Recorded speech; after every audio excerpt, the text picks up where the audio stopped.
Welcome to our visitors in the public gallery.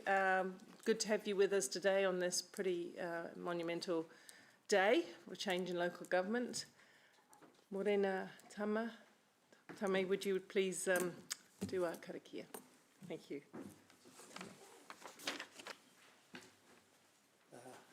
Ata Māori e kia tātou I tēnei ata e whiti mai. O te wāpoto a tamanui te rā, I rungi te rai o te tangata, tēnei te mihi atu. Kia koutou katoa e te manu kāhui, ka nui te mihi atu kia koe. Me ngā mema o te kauni hera o kirikiri ro, huri atu ki Jackie.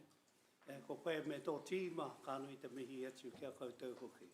E nui taku aroha kia koe me koutou I te me he maha oku whenua kei tērā taha o Waikato, kei karakariki, tangi te au, te pūroa, maha ngā whenua I reira, I chaki ana ahau. Nō reira e tātua kaharawa, koro wai mātou katoa e kōrero I ngā kaupapa e pānaki ki te huarei anga whakamua o tātou katoa I roto o Waikato I tēnei rohe. Whakatongia tō aroha me tō rangi Māori e ki rungi a mātou katoa. Me ta poi I tō tātou nei kuini nāwe honu I te pō. Me tōna pāpā ko mene ki te pō ko hoki atu hei karupi atata I te taha o Matariki. Nō reira tēnei te mihi atu kia koutou. Tēnā koutou, tēnā koutou, tēnā koutou. Beautiful words. Thank you for those this morning to open what is, as I have said, a pretty consequential, there's not much on the agenda. There's a big, but the items that we have are pretty consequential for a lot of reasons, including the future of local government and where we go forward. So looking forward to a robust debate, and I welcome our friends, Mayor Jackie and friends from Waikato District Council, noting that Maxine attended with the Chief Executive while you made your decisions. And we are pleased that we are keeping on the same track and working so collegially and unitedly with you on this matter. So hopefully at the end of today, it'll be next steps for us all and a new exciting future for water. So thank you for joining us, we appreciate it. I have some apologies from Councillor Naidu-Rofe for absence and Councillor Tauriki if we go into tomorrow, right? Is that the story? Oh, well, it's here on my list. Hello, Cash. Partial absence. Your partial absence, I understand. Yeah, just unsure. I'm just pointing it out just in case. Thank you. Fair enough. Well done. Thank you so much. All right, everyone. Confirm that the agenda, confirmation of the agenda. Oh, I'll move those apologies. Maxine will second. All in favour? Post carried. I'll confirmation of the agenda also move. Angela, yes, you may. Mayor Paula, could I request, given the huge significance of the decision we have to make today and also the strong public interest, that when we come to the waters debate, we be allowed 3 minutes, please? You're going to do that? And I've already decided that and asked thank for you. it. I was going to come to that. Is it? But thank you. Sorry? We're aligned. We're aligned on that. I beg your pardon. The blue line. Thank you. I hadn't read. That's okay. That's okay. That's fine. We're on the same thought track. That's the main thing. So I move that the agenda be confirmed. Deputy Mayor seconds. Thank you. All in favour? Post carried. We'll just do the confirmation of the minutes, and they're all historical. You've had a chance to check them for correctness. So I'll move the confirmation of the council minutes the 30th of April. Angela will second. All in favour? I'll move the confirmation of the council minutes on the 6th of May. Angela will second. All in favour? Thank you. And that now brings us on to the item. The item of all items today, local waters done well. Thank you to staff. And while they're coming up to speak, I do want to acknowledge with great thanks that no matter what we get to in the debate, our staff have worked relentlessly and unwaveringly over now at least 4 years in various iterations to get us to the point we are today. And I know it has been a ride and a half, and that you must be getting close to thoroughly exhausted and looking forward to a break if we get such a thing before September. So thank you for the work that all staff at all levels of this groundbreaking change. Thank you to you all. It's much appreciated. Thank you. Kia ora koutou katoa. Thank you for those words, Me Paula. And in the same spirit, I'd like to acknowledge all of the work that's gone in from Waikato District in the partnership, as we have together worked to define and consult on a proposal. In my experience of local government, which goes back to the mid-80s, I don't think I have seen a closer and more effective partnership between two local authorities working together. And that is hugely important because the proposal that's in front of you is going to require that level of partnership to continue in the future permanently. So I think we've got off to a really good start in that regard. I'd also like to acknowledge the representatives of Waikato District who are here today, and the fact that when they considered this same matter on Tuesday, they adopted the recommendations unanimously, and that conveys to you a very high level of support from our partner council as we consider this matter this morning. The paper that's in front of you stands on all of the work that's gone before, including the high-level business case. In December, you identified establishing a joint CCO with Waikato District as your preferred option for responding to the government's local water done well reform. Both Hamilton City and Waikato District consulted on the preferred option, and today's report recommends that you take the next step and agree to establish the joint CCO. In making the decision today, you can consider WDC's decisions and the public submissions that were received from, that Waikato District Council received, as well as those that were received here. It's important to note that both councils received support, overwhelming support, in public submissions for the preferred option, 75% in support from Waikato District.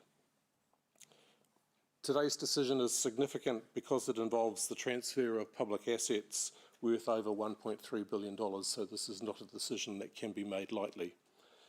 But it happens in the context of the stark reality that Hamilton does not have enough debt headroom to sustain the level of investment in capital, in waters-related capital expenditure that's required to respond to growth and deliver the future that you are seeking.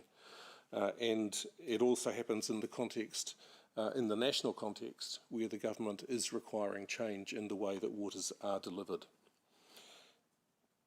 The business case that you considered in December identified a range of benefits, and they included the ability to deliver critical infrastructure faster, the ability to respond to growth in a boundaryless way, and to address all of those complicated issues as to how you support growth that is in Waikato District, immediately adjacent to Hamilton, that can only sensibly be serviced from Hamilton. There are benefits around improving the way that we manage waters over a far longer length of the river, and we have been clear right through that this provides opportunities to improve the health of the awa that do not arise for each council individually. There's another suite of benefits around spreading the costs fairly over generations, where we're talking about very long life assets, where it is fair that future generations contribute to the cost of building them. There are also benefits around increased purchasing power and securing the expertise that is necessary to be successful. At the briefing yesterday, there were a number of questions raised. I will use this opportunity just to address them briefly. One of them was the noted difference between the initial estimates of establishment costs in the business case and the numbers that are in the agenda today. The revised estimate relates to the finalised work programme for establishment. There's been considerable effort that's gone into developing that to ensure that we have adequately and appropriately addressed all of the things that needs to happen in order to stand up the proposed CCO. It remains the clear intention that it stood up as the minimum viable product, heavily reliant on shared services from the two councils. The major change is in our assessment of digital related costs. I think it would be fair to characterise that as saying our initial estimates assumed that it was easier than it has transpired to be to create inside some of the more ancient of Hamilton City Council systems a new instance that is for the CCO. The numbers that are in there, and of the 7.3, whatever it is, just over 2 million relates to digital costs. We have quite deliberately chosen the high end of the estimates of digital costs because of the remaining uncertainty around that. It is our absolute commitment to you that we will do whatever we can to deliver this for as little as possible. We are acutely aware that this is ratepayers' money. In terms, the other question that arose yesterday was in terms of efficiencies and benefits. As you recall, when we talked about the business case, we quite deliberately avoided a blanket assumption as to we will save X percent per annum because it would have been nothing more than an assumption. And we are quite clear that there will be benefits and efficiencies achievable through establishing the CCO. They will come from changes to procurement, changes in scale, standardisation in design, equipment and operations, and in speed to market. In one of the recommendations that you received today relates to the early transfer of major projects, and that is designed to open the door to far faster realisation of those benefits by passing to the CCO early responsibility for completing the design and construction of major projects. To give you a sense of the scale of costs, when our colleagues at Waikato District Council moved from doing things in-house to water care, it cost $4 million to complete the transfer. The payback period for that was 2 years. So that's at one end of the spectrum. At the other end of the spectrum, the sort of benefits that were assumed in the Cranley work took us to between 1% and 4% of the capital works program, even if we assume that that only applies to the second 5 years of the long-term plan. That would equate to benefit to efficiencies of up to $60 million. We are quite confident that they are achievable. The last question that arose related to stranded overheads, and again the approach that we are continuing to take is to ensure that this is delivered as a minimum viable product using shared services from councils. There is a timetable for considering how we might move away from shared services. That provides every opportunity for the councils to address any stranded overheads and avoid them. And I'm sure that will be a feature of the council's next long-term plan as we are closer to that point. In closing, I'd like to repeat the comments I made about partnership. For this to work, it is essential that both Hamilton and Waikato District remain on the same page, and it is equally important that the vision for the development of the sub-region that they cast through Future Proof has legs and meaning. I'm very happy to answer any questions. Thank you. I will take questions, but before I do so, I'll put the staff recommendation, I'll move it, and Deputy Mayor Angela will second it to have that on the table. And I will now go to discussion. Councillor Thompson, I think, is first. Thank you. Thank you. Thank you, Peter and Andrew, and thanks for that introduction and for the report as well. I've got a question in regard to, firstly, the early transfer of responsibility. Are you able to provide a bit more detail around how that works? So that will be prior to the actual establishment of the CCO in July 2026? Yes, so we're still working through the detail of exactly how that would work, and that will come to councils in June. Okay. The intent basically is to ensure that the CCO can take responsibility for the key decisions that relate to scope, design, procurement, and land acquisition for those major projects that are not yet very far through that.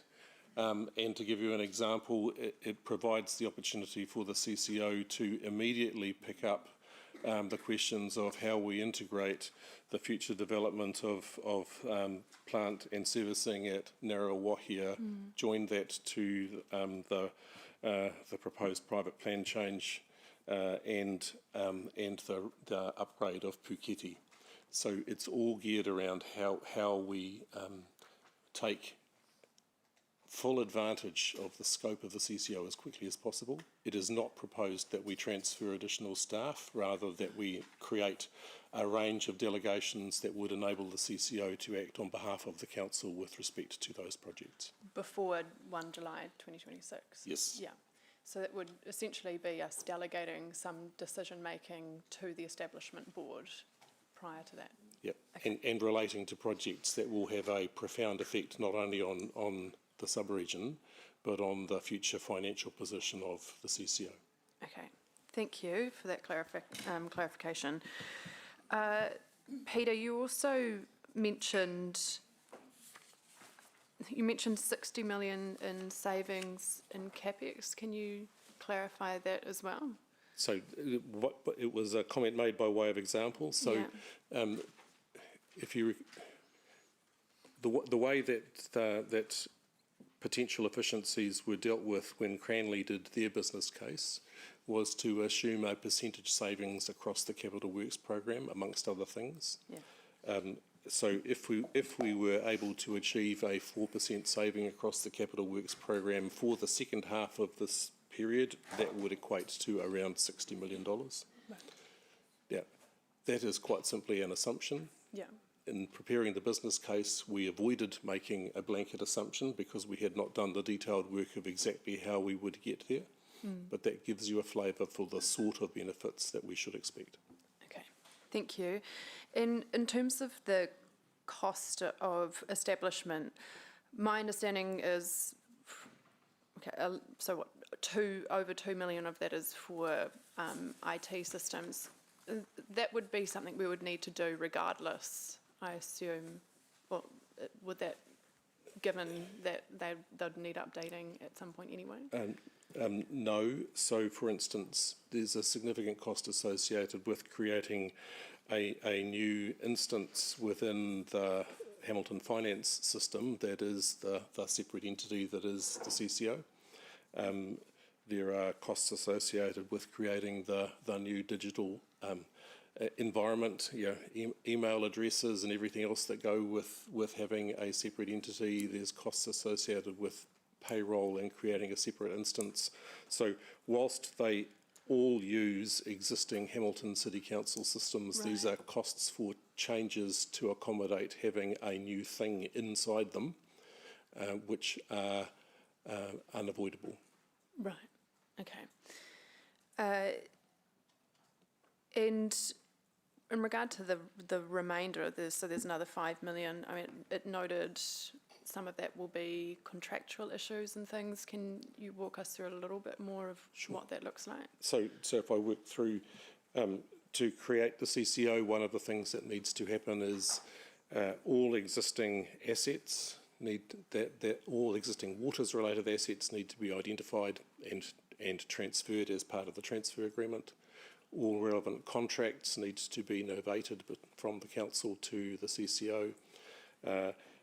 There are some parcels of land that will need to be transferred. So there's around $130,000 worth of work associated with that activity. There's work around how we set up the shared services framework. There's work around the people, health and safety and ensuring the effective transfer of staff. And ensuring that as they arrive, all of the necessary operating systems and health and safety measures are in place for them to be effective. Yeah, it's a substantial piece of work across two councils, and the total applies to the complete piece of work across both local authorities. Okay, and is that for that 7 million, what time period is that for? That's for the 25-26 financial year. Okay. That gets us to day one. All right, thank you. Those are my questions at this stage. Thank you. Yep. Thank you. Councillor Wilson? Yeah, thanks, Mayor Paula. Morning, Peter and Andrew. Thank you for answering my 3 questions that I gave you yesterday up front. Really appreciate it. Could we just do a bit of a deep dive again on digital costs? So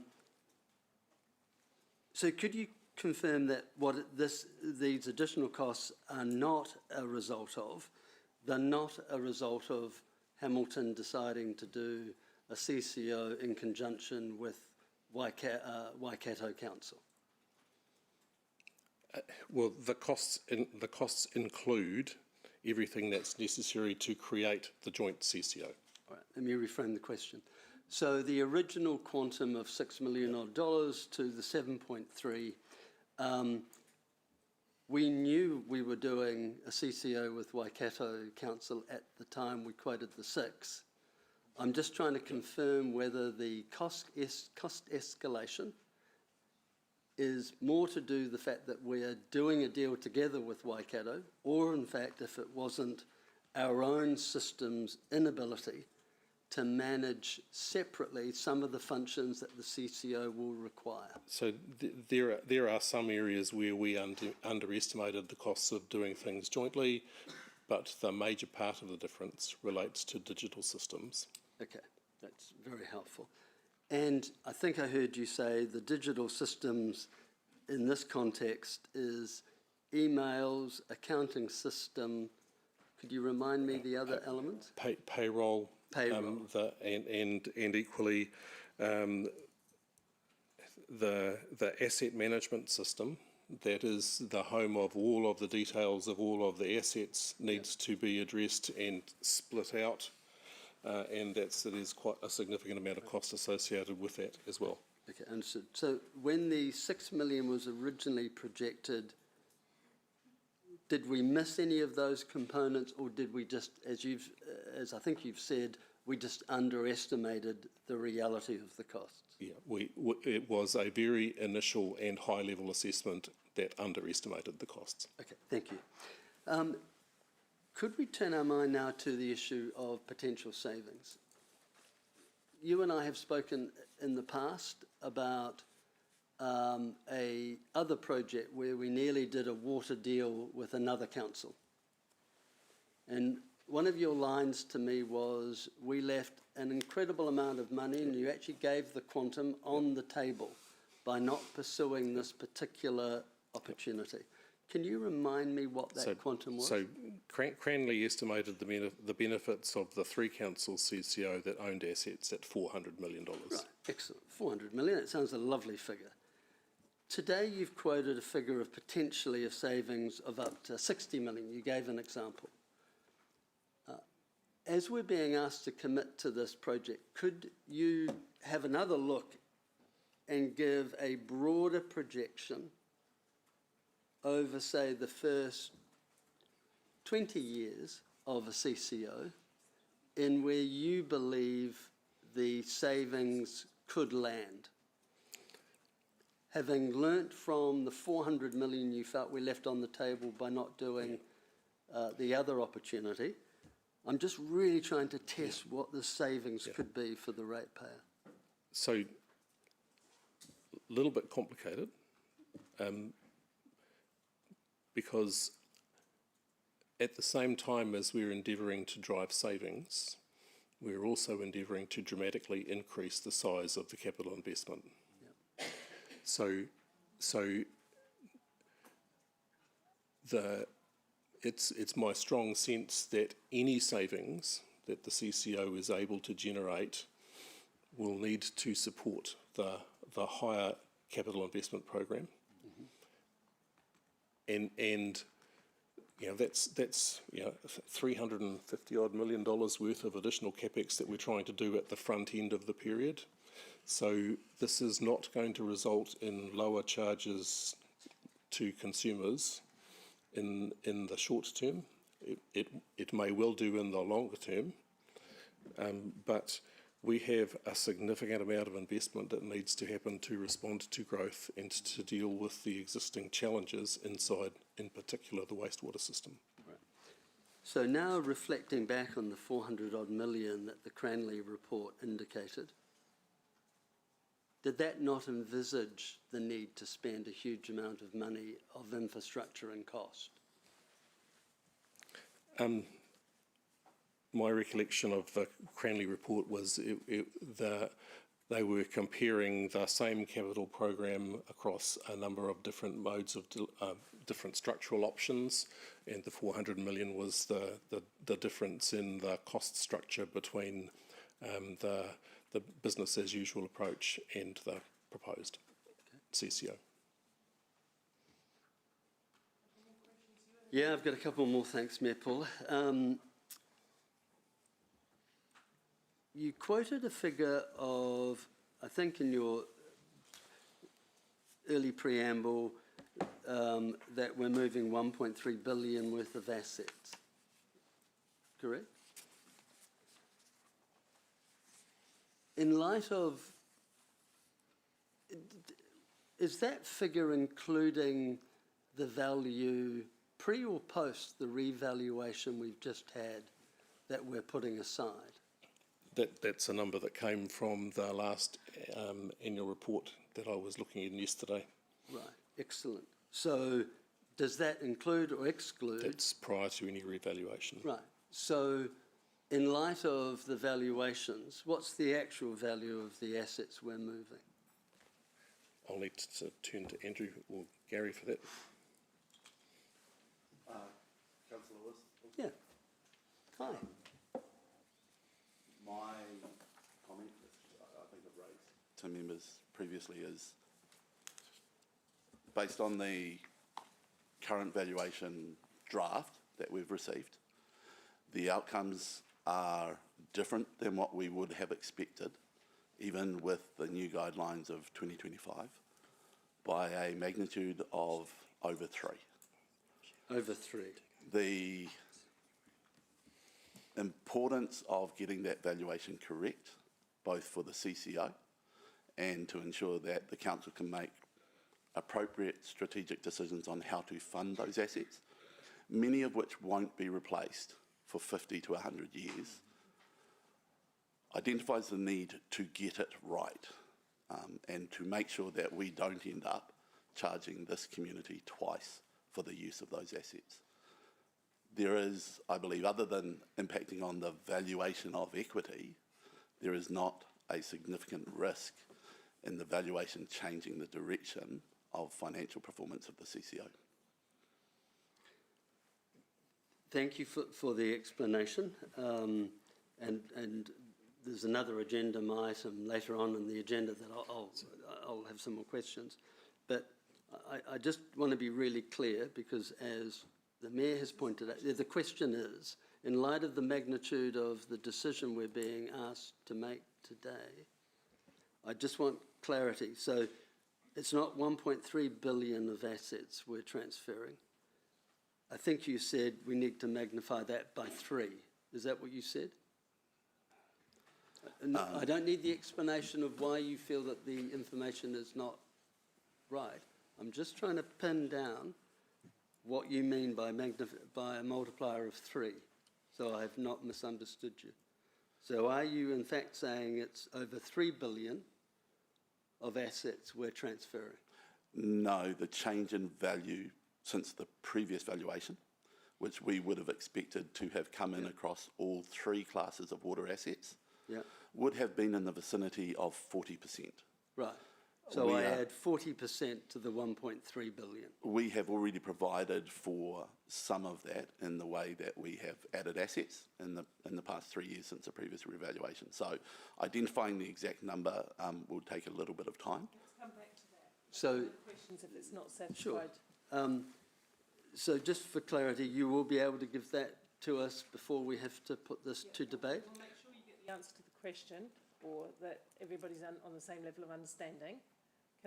What I'm suggesting we do is, while you're thinking about that, we go around through the other questions and come back to that point. Sure. So that staff, are you understanding what specific information you was after at this point, or do you feel like you've answered it? Or? No, absolutely, and I can answer it reasonably quickly. Okay, do that excluding then. Yeah. excluding the impact of stormwater, Yep. if we were to transfer the assets based on the current revaluation, which I do not have confidence in, that value would be approximately 1.6 billion for the two classes of water assets to be transferred.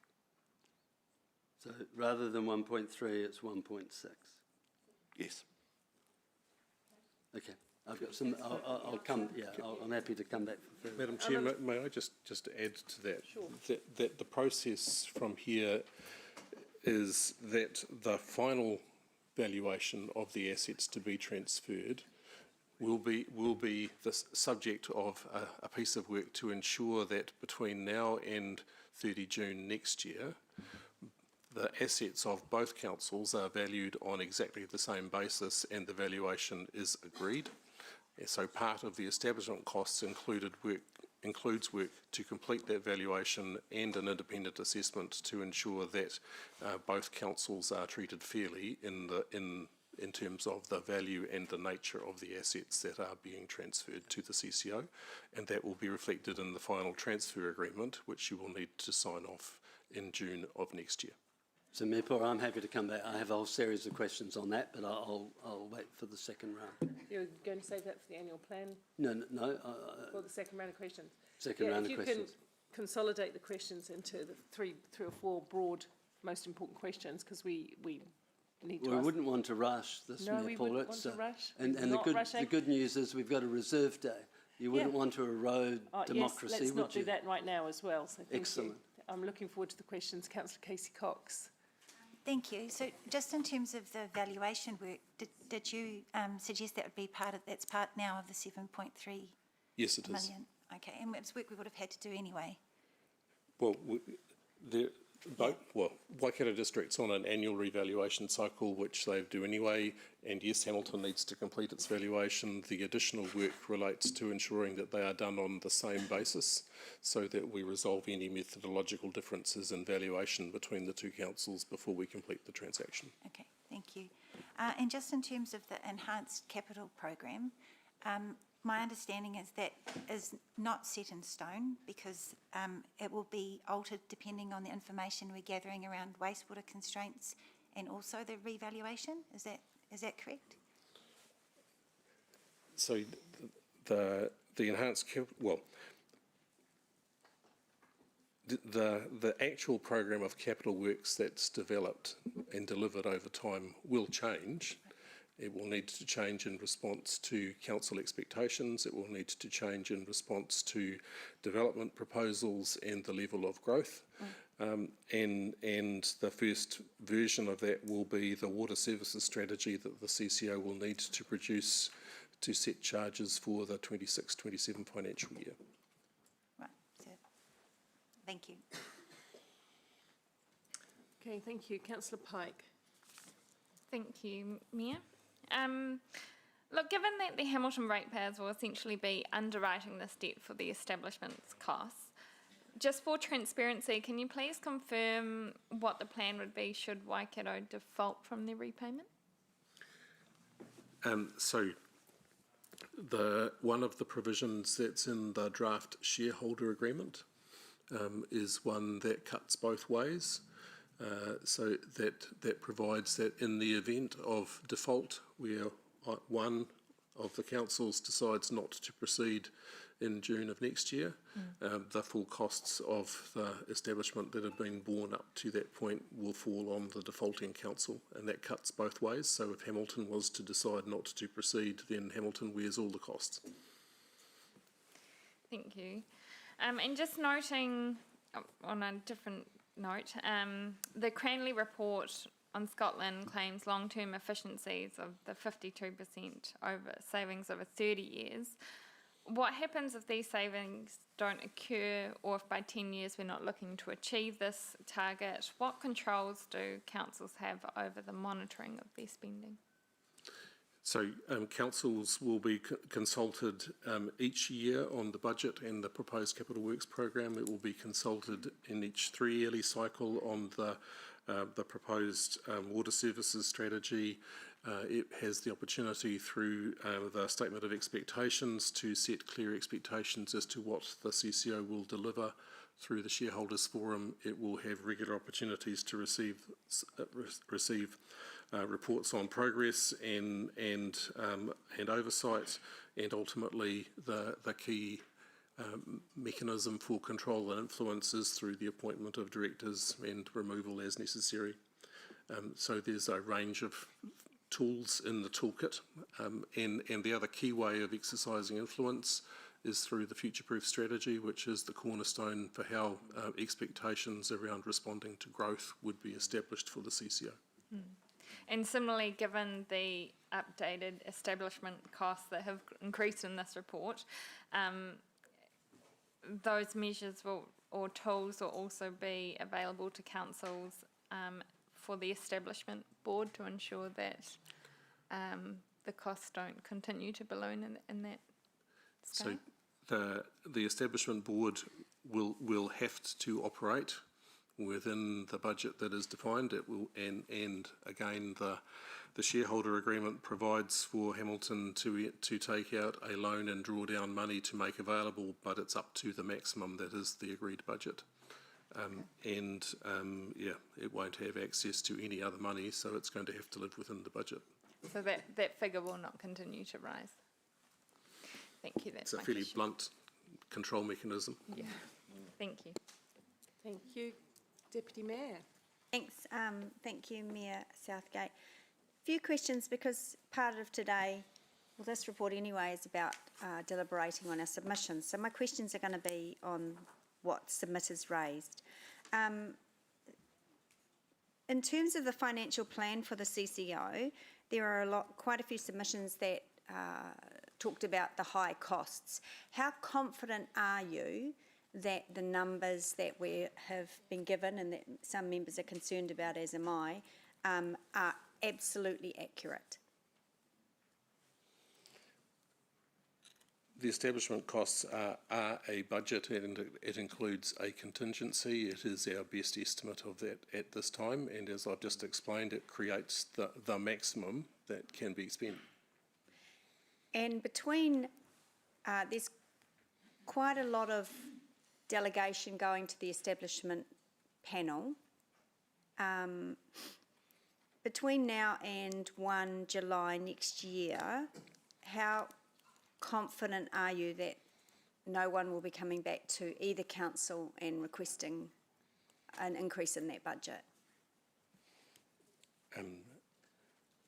I have a high degree of confidence in the estimates, and as I've said, it's my expectation that the establishment board will simply need to live within that budget. Okay, great. Just on growth, there are quite a few submissions talking about growth. So how will the CCO ensure that the people in Hamilton aren't paying, and vice versa actually, aren't paying unfairly for new pipes and systems needed for, in this case, outer city growth areas? So one of the key there is to ensure that the CCO moves as quickly as possible to an integrated development contributions framework that ensures that growth pays for growth, that will become the mechanism by which developers that are part of Waikato District pay effectively the appropriate share for the infrastructure necessary to service it. Okay, thanks, Peter. Just a couple more, if I may, Chair. Just one on rates. This one might just perhaps be for Gary or even for comms. There are some confusion that came through on some of the submissions, particularly about how water is apparently free. And I asked that the report talk about how we're going to split the rates bill. Will council actually get whether a briefing or through the Finance Committee, exactly what that's going to look like for our residents prior to the CCO standing up? Maybe Gary? Councillor, are you talking about the period of the next financial year, or are you talking about after So pretty the much, CCO stood up? No, before. So there were a lot of submitters and elected members concerned about how do we prepare our residents for the splitting of there's a new targeted rate coming in in the new financial year and then the transition to the CCO? Yeah. So my understanding at the moment, and if I have to come back and clarify, I will, but I think it's correct.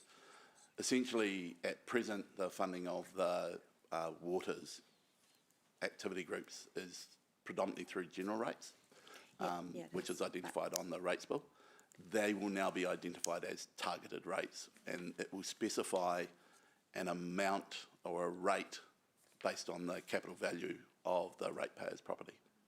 And then So it will be a separate line, or they will be separate lines on the rates. So item. so that'll happen with us quickly, and then once a CCO stands up, a resident will be able to follow the money, so to speak, and they'll get a bill from somebody else, but it should effectively be the same amount for a while anyway. It should be transparent between the shifts in the billing. Great, okay. So we'll take both councils through the detail of that Great. before it happens and at the appropriate time, so that you're really, really clear as elected members on how those mechanisms will actually work in practice. Yeah, great, thanks, CE. Just one more question. The full interest costs from raising the loan with LGFA, they'll be covered as well, and I think the CFO in a briefing said that. What about any costs associated in preparing that loan document, any negotiations, all of that kind of stuff? Will all associated costs in drawing the loan be transferred and then paid back to councils? The associated costs with the interest, absolutely. Yeah. The costs associated with establishing it will not be significant generally anyway, but will be part of the shared service arrangement for that period of time. So ultimately will be charged, but won't be charged as a separate item. Yeah. Okay, great. Thank you. Thank you. I have a couple of questions, if I may. Can I? And then thank you, Ewan. So, in listening to the questions and answers, it's clear that some of the costs are to be borne now with putting ourselves in shape for transition, and some will be borne during the transition itself when the establishment board is set up, right? Okay. But you've also said that you have quite strong confidence that within the margin of error that you have in any budget and the requirements we're putting on the establishment. I understand from the Cranley report, though it was a long time ago, it was 3 councils, and the benefits were spread across the 3 councils over quite a substantial period of time, something like 23 years, or 28 years. 28 years. So yeah, and at that time, because we were the bigger council, our share of the benefits was actually the lowest of the 3 councils, wasn't it? Yeah. I might just pass to Andrew for a little bit further explanation as to the Cranley benefits and how they relate to the $60 million. Okay, that would be good, but in that, can I just ask one basic question on that? We peer reviewed the Cranley report in the lead up to this process, right? Just to make sure that those assumptions and savings were still somewhere to be seen, right? Yes, we did. Thank you. I'll come. So just for clarity, the Cranley benefits, which are substantial, were driven, but had some key drivers behind them, and one of which was utilising existing or new debt capacity, so not rates, that debt optimisation, and also the CCO's utilisation of higher debt that has been built into the business case as well. So, just want to be clear, the Cranley case, some of those benefits have actually been either recognised by councils through LTP through investment or already baked into the CCO business case. Yeah, I'm aware of that. I mean, it was a point in time with 3 councils with a certain condition and certain investment at that time, so I understand that. Let's go back, if I can ask a couple of questions around looking at the requirements of reform that we're facing. I'm correct in saying that the government's requirements that we worked across boundaries with neighbours. That's one, isn't it? That government is expecting councils to work at scale. Absolutely, and recently, I think it was Ruapehu district was informed by the Department of Internal Affairs that its proposed 3-council CCO was not large enough to be viable, and they've gone back to the drawing board to look at having a bigger approach. So that comes to my second question. The other requirement of reform is the financial efficiency and effectiveness, and that is being overseen by the Commerce Commission at this point in time, right? That's correct. So we will have to report at every step of our journey exactly what we're doing with our finances and have full transparency. Yes. To the satisfaction of the Commerce Commission. That's correct. Right. And in respect to that, it's correct, isn't it, that on a weekly basis you've been working along the DIA advisory group to ensure that our water services plan in conjunction with Waikato District Council meets the needs of the government? Yes, we've been working very closely and at this stage have no reason to believe that they have any substantive concerns.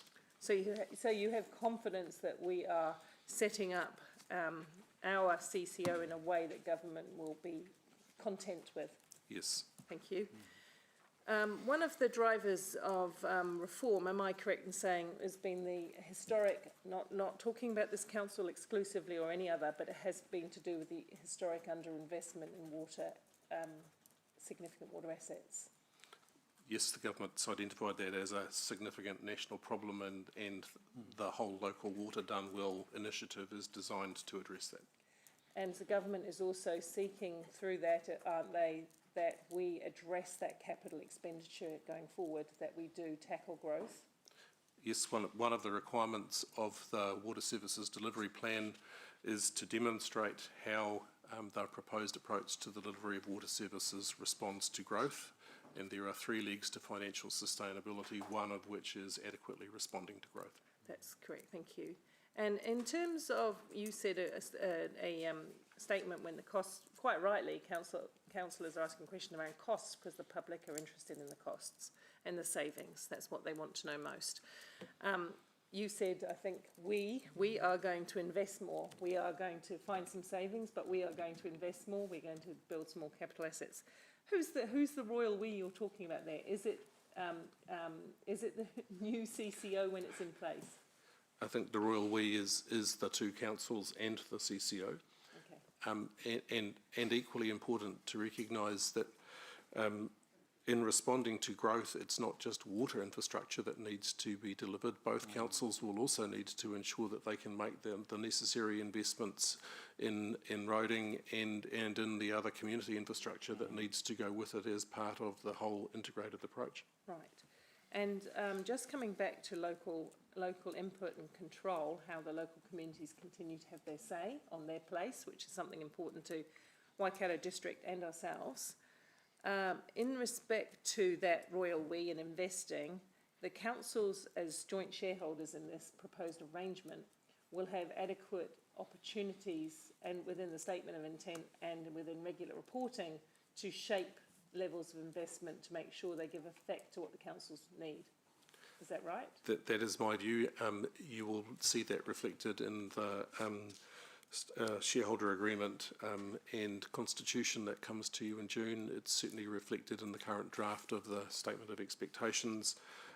And as I've said previously, not only does the council have the ability to exercise influence in the formal ways, there will be, through the nature of the relationship that develops, the opportunity to regularly express pleasure or displeasure, or to explore opportunities for doing things differently. And that's the nature of the relationship that needs to be formed. Thank you. I'll talk on that later, but I guess what I'm saying therefore is for council, if it's concerned about how we maintain, some aspects of control over our own destiny, they need to look carefully at the statement of intent and those mechanisms that are coming to us next month, right? Yes. Thank you. I think there is, last one. We recently got a small sum from government, $250,000. That's correct. That is to be applied to these current transitional costs that we're facing now?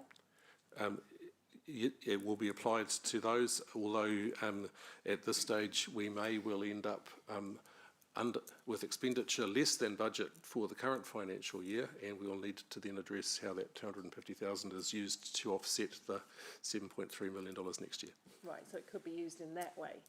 Okay, I mean, it's a blip. It's a small blip of money compared to previous sums for transitional support, but anyway, it is what it is. Thank you very much. Councillor Wilson. Yeah, thanks, Mayor Pura. I have 5 questions. First one, I've tried to find it again in the report. Can you point to me where you quantify the debt value of the assets that we are providing the CCO, of which we're expecting that debt to be paid off? So excluding stormwater, because that remains our asset, right? Yes. So those numbers aren't in the report. They're reflected in the business case, which is attached, which I don't have a link to at the moment. But okay. Yep. But do you have roughly the quantum? Gary's looking for that at the moment. Okay. So I'll. Okay, great. So he'll. And as you recall, there's the consideration for the transfer of assets is made up of the repayment of the existing debt and the balance as value of shares. Right, okay. And that's my question 3. So the value of the shares is determined based on the value of the assets, drinking water and stormwater assets, and you're going to get an independent valuation of that. Is that valuation likely to be different to the revaluation that we've just had? Given the CFO's comments about the current valuation, yes, it will, and it needs to address the concerns that he has expressed as to the methodology and the outcome. But equally, we will need to end up with the revised valuation will need to be recognised in Hamilton's accounts for the end of the year, and then reflected in the finalisation of the transfer of those assets. So the ultimate valuation is absolutely essential to protect the ratepayers, to ensure we get our fair quantum of shares in relation to the value of the asset. Yes, it is, and it is just as important for Waikato District. Therefore, absolutely. the approach to make sure that this is joint and independently assessed. Which leads me to my next question. Point out to me the current difference in methodology between how Waikato Council values their assets and how we value our assets. So the first step in that is we do it every 3 years and they do it annually. So that is quite significant in terms of how we timing thing. Beyond that, I will look to either Andrew or Gary to address that question. Councillor Wilson, you're dealing with a very complex issue in accounting standards. We both follow the same accounting standards. We generally both follow the same guidelines. Those guidelines in particular reflect that the ability to value and the approach to valuation is significantly based on the information that's available. And there are different ways to value depending on what information is available. So we do not yet know whether there are differences in, although we're applying the same guidelines, we do not yet know whether the basis of valuation is consistent. So the fact that WDC helpfully does theirs annually, when you look at the most recent valuation from WDC's assets versus like assets at the HCC, which holds more value? What holds the higher value? The HCC assets under either circumstance hold the higher value, if I understood your question correctly.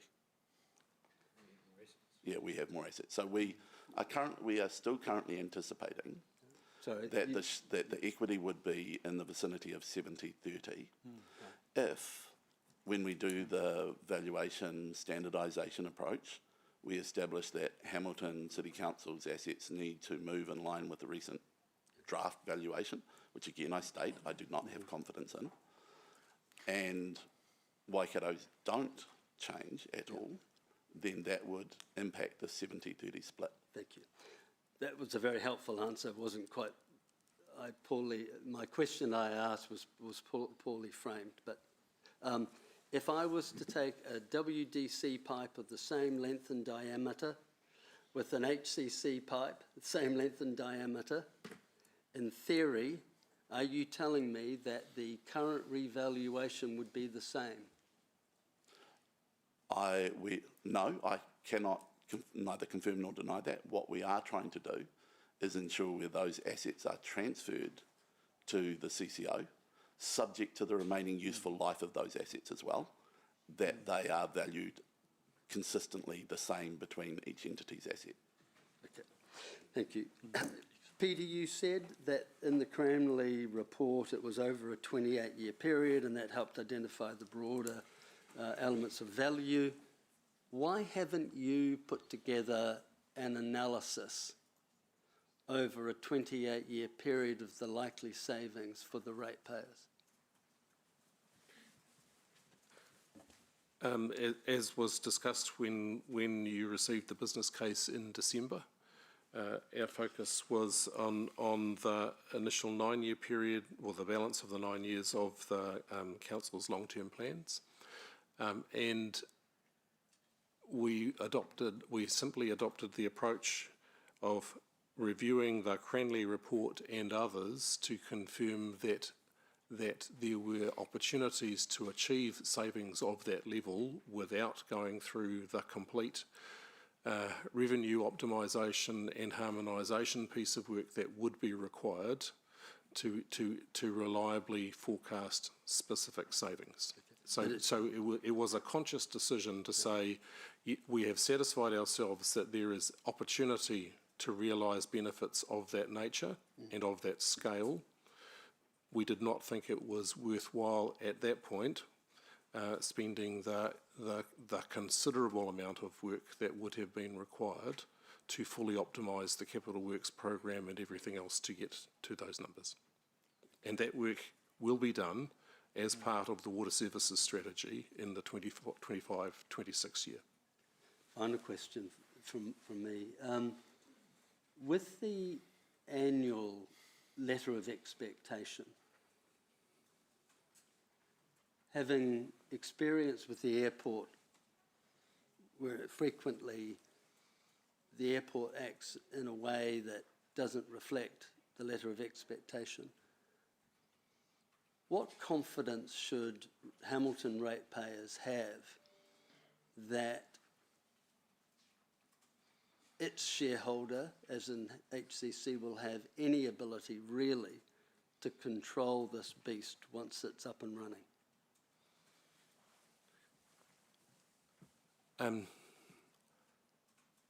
I think Hamilton ratepayers should have a reasonably high level of confidence, but continue to have question marks.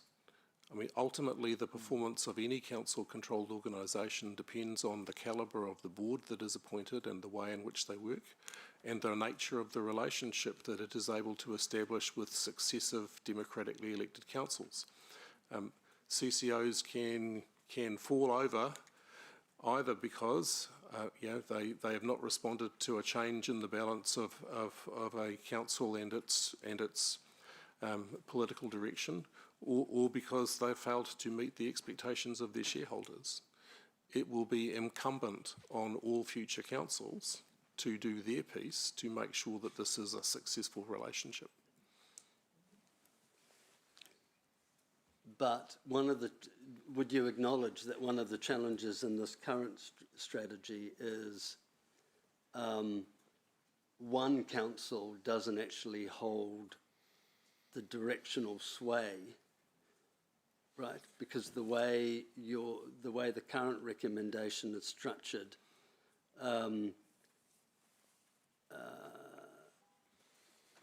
it would require two parties, because I'm trying to include iwi in this, to agree. Yes, the framework is built on consensus decision-making between the partners.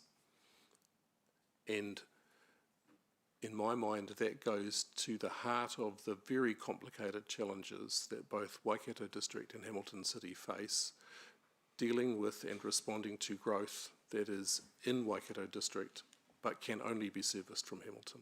The two councils are joined at the hip. The community that lives on either side of the boundary doesn't really give a toss about the boundary. They operate in a far bigger area than that. And this goes to, you know, the practical reality is this is one community, and the local authorities are going to have to work in partnership. And whether there was a CCO or not, Hamilton and Waikato would need to work in partnership in order to service that growth. Thank you. Have we, any other questions? Because we're going to get into the pointy end now of decision making. Yeah, Paula, can I just make a comment? Of course. Just listening to the questions, I think we need, when we talk about we, I think we need to be really clear that we includes Waikato Tainui. And I just think it's important to make that point, and I think all elected members, both at Waikato and at Hamilton, understand that, and that there's been a significant amount of effort on not only at elected member level, but also at a staff level to make sure that they are in the tent within the constraints of the proposed and current legislation and other documents that we work under. So I just wanted to make that point. I think it's important. Fair enough, thank you. That's helpful. Okay, councillors, here we are at the point of making a decision, and we'll move into, it has been moved and seconded, and we'll move into debate. And as the mover, I get first debate. So what I will say is change in the way that water services across New Zealand are delivered has been coming for some time. I'd like to say a decade. In fact, successive governments have sought to mandate various types of water reform. Today, we are implementing government's mandated / required reform. And I believe we are doing it in the best way for our fast-growing city and our neighbouring fast-growing city, Waikato District Council. We have spent uncountable hours on the detail of this over the last period of time, and we've faced ever-changing government requirements along that journey. And I am very happy that as a united team, or at least that's the impression I have got in workshops, we're going to make the right decision today and create a CCO with our neighbours that will benefit our citizens. I have been direct, and often criticised for it in that matter, in acknowledging that future water services will cost citizens more. However, this situation means that as we go forward with Waikato District Council, the costs would be lower than if we went alone. And we cannot go alone, because I go back to the point that we are required to reform. Not only will the costs be lower than they would, we will get more done for our city and their cities, their towns. Thank you to the staff. This has been an unrelenting workload. You should be proud of being part of what is going to make a better future for Hamilton, New Zealand, and in fact, New Zealand Inc. And finally, I would like to say that another benefit of this, scribble notes all over the place, is we will enable developers to build new homes and businesses. We will continue to provide safe drinking water and protect our river through high quality wastewater. We will reduce leaks and water waste. Finally, thank you to the Waikato District Council and the mayors across the Waikato, the broader Waikato, for working with us as we go through this process. Each of us is building with Lego blocks, which means in the future there is every chance we can click together to create a bigger entity with bigger efficiencies and savings in the future. I think that is the future of small New Zealand, to work better together. And so finally on that point, I believe more reform will come as a consequence of this and must come to the way that councils operate. We must all work more cost effectively and efficiently, and this will mean a future of more shared services and cooperative arrangements between councils across New Zealand. And I'm not going to talk about that in detail today, more on that another day. This is the start of change that is good for local government New Zealand. Thank you. Councillor Huata. Tuatahi ake e mihi ana kia pāpa taminana tā tātou hui I whakatiwhira. Waihoki kia koutou, e ngā maniwhiri, nau mai, hara mai. A tēnā tātou katoa I runga I te marama o Huata. Today I stand in support of a bold, future-focused decision, the creation of a joint council-controlled organisation, CCO, between Hamilton City Council and Waikato District Council to manage our water services. Why? Because we are not just managing a utility, we are protecting wai, our taonga. Water is not just a resource, it is life. It nourishes our bodies, our whenua and our whakapapa. From the peaks of our Maunga mountain to the flow of the Waikato River, water is deeply woven into who we are. This kaupapa must reflect that depth. It must be robust, future-proofed and built on partnership, because that is what this taonga deserves. We are guided by the whakatauki, mā whiro, mā pango, ko te ai te mahi. Through unity, through working together, the job gets done. This proposed joint organisation lives that wisdom.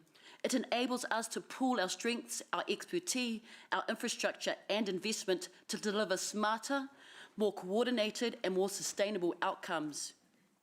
By comparison, establishing a separate in-house business unit within just one council would limit the scale, resilience and strategic alignment we need. It risks duplicating efforts, increasing costs and narrowing the scope of governance. It does not reflect the reality that water does not recognise council boundaries. It flows across the rohe, the region, across lives. A joint CCO is stronger because it is shared. It creates regional cohesion, attracts and retains specialised talent, and can adapt to future regulatory and climate challenges. It gives us the ability to plan and invest intergenerationally, not just for short-term fixes. It allows us to embed true partnership with mana whenua to give life to te tiriti o Waitangi. We are also guided by te ture whaimana o te awa o Waikato, the vision and strategy for the river. This is not optional, it is legally binding promise to restore and protect the mauri of the Waikato River. A joint CCO gives us the best chance of honouring that promise with accountability, integrity and unity. We come back to the wisdom of our ancestors. Waikato tani wharau, he piko, he taniwha. At every bend of the river, there is a guardian. This is our moment to be those guardians, not just as individuals or as separate councils, but as one region, one people, acting in the best interests of the sacred taonga. Let's choose the strongest path forward. Let's share the weight of responsibility, because only by working together can we truly do the mahi and honour the water that gives us life. Tēnā tātou. Thank you. Councillor Thompson. Thank you. Firstly, I want to acknowledge colleagues from Waikato District Council. Thank you so much for being here this morning. It really does mean a lot to have you here, and I think it's important that we continue to have this strong relationship going forward. And also acknowledge Waikato Tainui, who will be part of the shareholders forum as well. I also want to thank staff for the huge amount of work that has gone into getting us to this point today, and thank you to Peter as well. This is, while we have this decision before us, this is the product of many, many, many months of work to get here. Hamilton City Council and Waikato District Council have a huge amount in common. We both face immense pressures from growth, We are geographically close. Waikato District Council wraps around more than 2/3 of Hamilton's boundary. And we're looking to jointly invest in the Puketi wastewater treatment plant. It makes sense that we work together.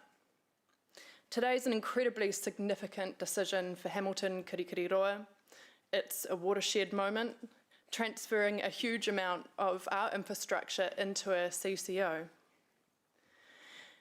The growth we see sees no boundaries, residents know no boundaries, and neither does the water that runs through the Waikato River. A joint CCO allows us to invest together in infrastructure, to manage water allocation together, and also manage consenting for wastewater together. This brings both cost efficiencies but also better outcomes for the river. There are also long-term savings from economies of scale, and the next step is a regional entity in years to come. Without water, we have nothing. We've seen the handbrake that wastewater constraints have already put on our ability to build houses and grow our city. Today is a big decision, yet it's just the beginning. We have to look at a whole new way of working together. With the shareholders forum, we need to be effective, we need to build a strong partnership, work constructively, and also ensure accountability for our residents. We need to ensure that water's investment continues to match Council's priorities for growth so that the city grows the way that we intend it. Today's decision is also pivotal for another reason, and Mayor Paula touched on this. We're transferring 1/3 of the council to a CCO, so it's time for us to look differently at how we manage the rest of our services.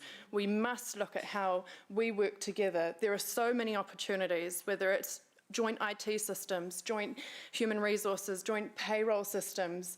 This is just the start of a bigger conversation. Thank you. Councillor Bidder. I need to be clear. I remain unconvinced that the savings claimed by this process will eventuate, because there has been an absence of evidence about technical solutions to the problems which have required this approach. I do support the new CCO because the only thing I know with certainty is that councillors don't have the engineering knowledge to provide governance over sewerage and drinking water. While water service is a core business like potholes, it is not glamorous and politically exciting. The problems have arisen because councillors have ignored water for decades. I hope that the new CCO will instead have a board that is more focused. But this whole process has been about creating a management structure that allows more debt, not alternative technical solutions or a better way of delivering services. The claims of efficiencies and economies of scale are not true. The infrastructure of Port Waikato is not connected to Dinsdale. The CCO will remain a conglomeration of small-scale systems. The buying power for Hamilton is not significantly improved by adding Waikato's population. This isn't questioning Waikato's involvement. The Hamilton economy is dependent on Waikato, and you are family. I want us to work together, and I don't care if one benefits more than the other. The benefit is a better interest rate on the debt than if Hamilton breached its debt capacity. For that, ratepayers will be paying for water meters, a cost which interestingly matches the assumed $60 million savings, which, as we heard, is based on guessing a number, 4%, and applying it broadly across all expenses. My biggest concern is that the CCO, a council-controlled organisation, has almost no council control other than a vague letter of expectations. I really do think the new CCO board will do better than I and my colleagues around the council table, but that is a pretty low bar. I demand a much higher standard. I wish you well, and I strongly encourage the new CCO to be innovative, such as micro-treatment plants, acoustic testing of pipes, and a larger approved contractor panel, not business as usual, because there are real savings to be had. Know this, I will be watching closely. Thank you. Councillor Case-Cox. Yeah, thank you. I just want to firstly acknowledge all of my colleagues here and the good work that's been done in terms of asking questions over a long period of time. I think there's really been great engagement amongst all of us on this topic, and that we've done a good job as governors in asking questions and being focused on what we're actually deciding today. So I do support, obviously, the creation of the CCO with Waikato District, and it was great to see that our community obviously also supports us in this direction. We know that water is certainly not free, and it costs a lot to ensure that water continues to sustain life in our city. Economies of scale are critical for water infrastructure, and this is a step in the right direction. Ultimately, the bigger the CCO becomes, with other councils joining, the better affordability will be. The water reform conversation is huge and somewhat exhausting for our community and our staff, for all of us. The roller coaster between central government changes has been a challenge and has had an impact on our ability to deliver our program. Uncertainty is not a space that council or any of us can operate in well, and today we are taking a step towards certainty, and this will bring some relief despite the hard work that continues. We have under-delivered in the space of water infrastructure simply because our investments have not been adequate. And when we don't deliver critical infrastructure in a way that our community might expect, we start to lose trust. So being able to deliver what our community expects from us matters. One thing they expect is that we will provide the wastewater capacity that enables the housing that we need. So the CCO will enable more housing, and there is a strong hope in our community, from families through to developers, that it will enable more affordable housing. Over recent years, a lot of houses have been built, but not enough affordable ones. We also desperately need housing products that work like progressive home ownership and shared equity schemes. These products help bridge the gap between social and market housing. Water infrastructure investment will not crack housing affordability alone. In the creation of the CCO, we will be working far more closely with our neighbour. Future-proof and the future development strategy will become increasingly important to us because it's where our priorities with Waikato District Council and others are determined. In the FDS, there are strong KPIs around housing affordability, including the delivery of 2,000 affordable homes this year in 2025. I don't know if we're on track to deliver that, but we need to all collectively get more to grips with the future-proof and the future development strategy as we go forward. We know there's been considerable underinvestment in water infrastructure. This decision today makes better investment possible. So I support the CCO. Kia ora. Thank you, Anna. Councillor Van Oosten. Kia ora. Establishing a joint council-controlled organisation for water for the Waikato District Council alongside of our iwi partners represents a significant and progressive step for our city, one that we have spent the last decade investigating. Once approved, it will be the single largest financial transaction in this council's history. A potential transfer of public assets to the value of possibly 1.6 billion, maybe more. That's a clear sign that we're taking the future of water services seriously. But let's be clear, the valuation of these assets is not being struck today. That's a process which is yet to be undertaken, and the complexities that we've heard today justifies a careful and thorough approach. This proposal is about more than infrastructure, it's about future-proofing. By joining forces, we create the scale and resilience needed to maintain safe, reliable and affordable water services for our people. Acting alone, we face escalating costs, mounting compliance pressures and real uncertainty. Together, we share risk, we reduce duplication and have access to expertise and investment needed to fund our future demand. This joint CCO would unlock growth potential that we simply cannot enable under our current constraints, especially in the country's fastest growing city. It signals our genuine commitment to collaboration, leaving the door open for other councils to join when the time is right. Importantly, it lays the groundwork for broader local government reform, a step towards smarter, more cooperative regional governance that benefits everyone. I acknowledge the significance of this momentous step. I was present, I could have been the president, but I was present.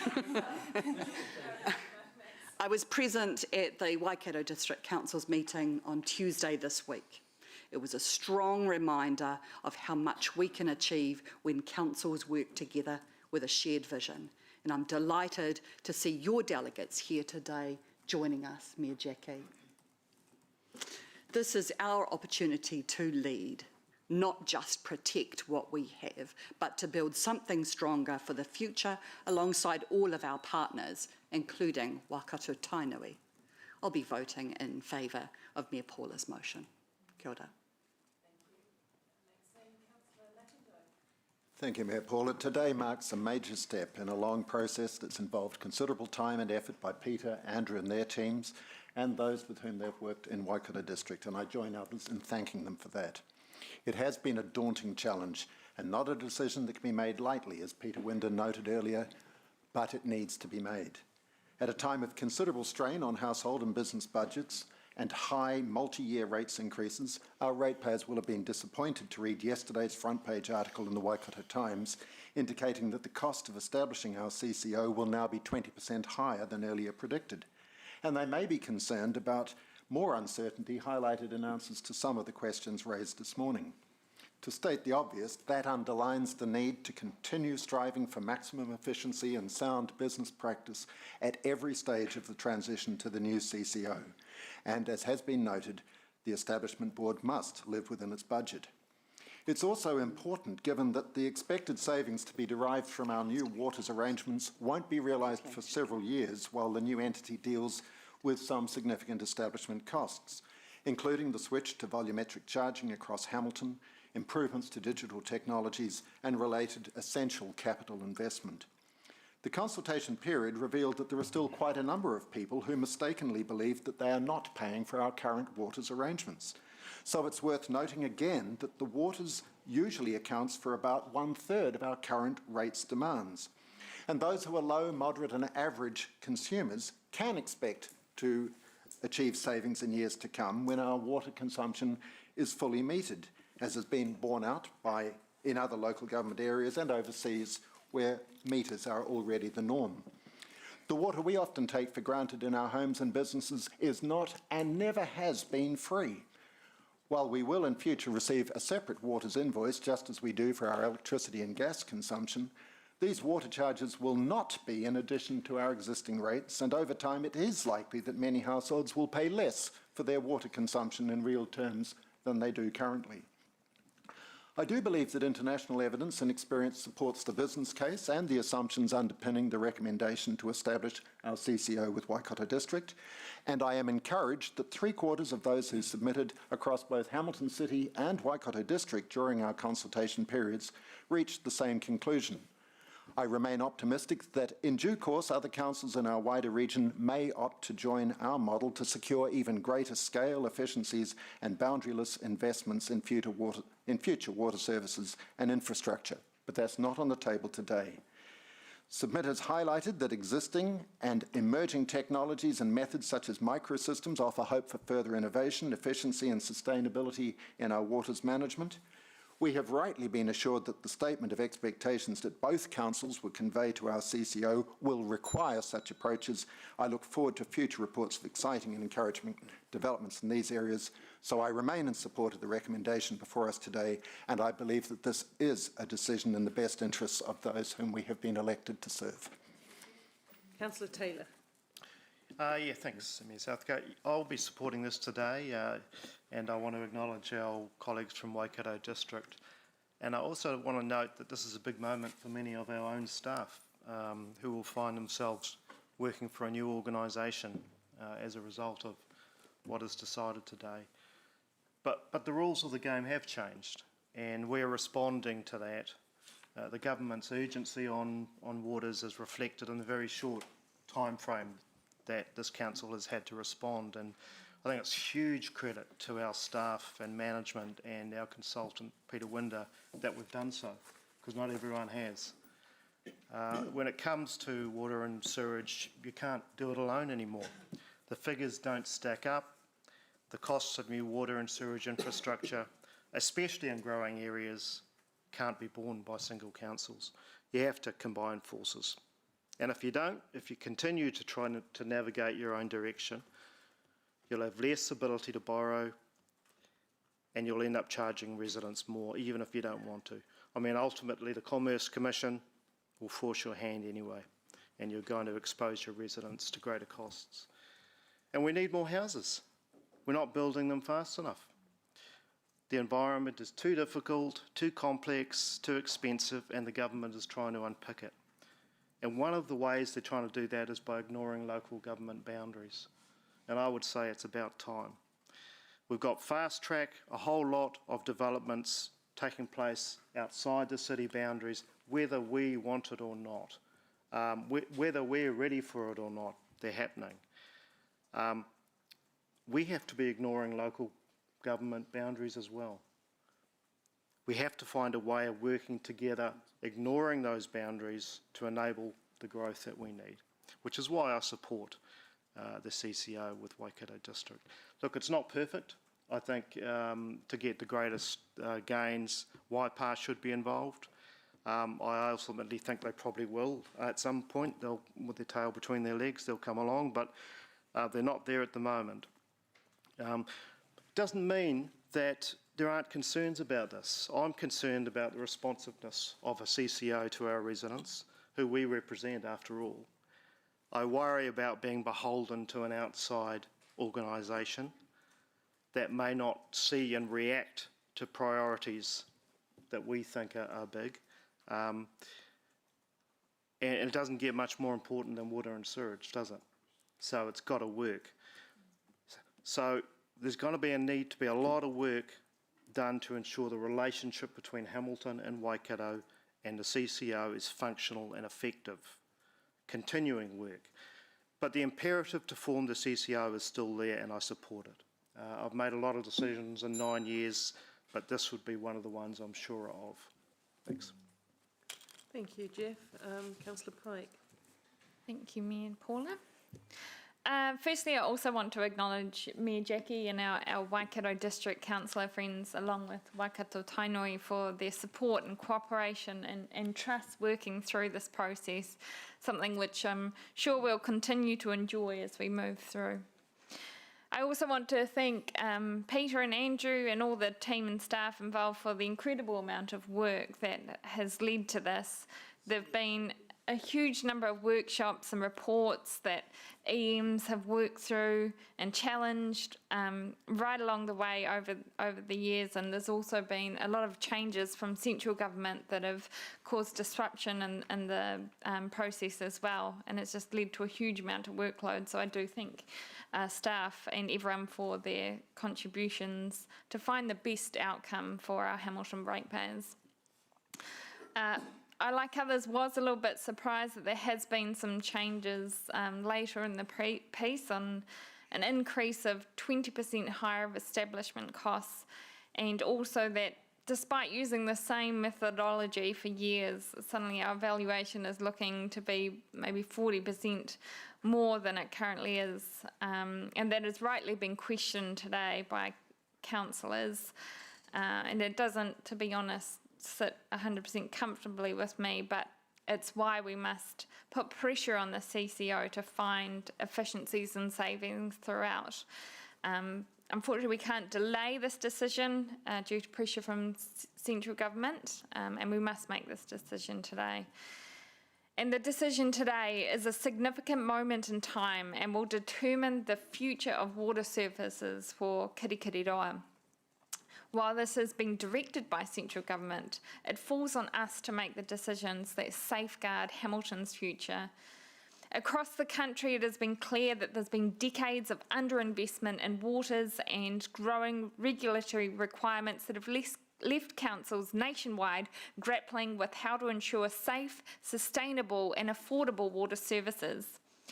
Hamilton is required to change to meet this compliance, support growth in the fastest growing city in the country, as well as ensuring we're protecting our awa along the way. The public have gone out now and been consulted and clearly support the establishment of a joint CCO with Waikato District, as we all agree that the data shows that this option is our best opportunity in the long term to be the most effective solution and deliver the most outcomes for Hamilton City and Waikato region and meet our needs not just for today but for the long term, which includes a huge amount of investment. Together as a CCO, we must protect our right to providing safe drinking water and wastewater to our residents, but also be a key driver in delivering critical infrastructure to enable growth. So I support the CCO in motion today. Thank you. Councillor Tauriki. E te whare, ki te kotahi te kākoho ka whati, ki te ka puia e kore e whati. One strand on its own is easily broken. Bound together, it is unbreakable. And that was the directions, those were the instructions that were given by the second Māori King, King Tāwhiao. Essentially, he was inviting us to unite, to bind together, and that's what we're doing today. Growth is inevitable in our rohe, whānau, in our region. Evolution is inevitable. I note the efficiencies of between 7 and 11% in the reports. Moving in this direction has to be a good decision. Just has to be. Important that we take our community and our whānau, our hapori, our iwi, our hapu along on this journey. I do note there are legislative changes in the pipeline right now that will no doubt prompt us as governors to respond when their time approaches us.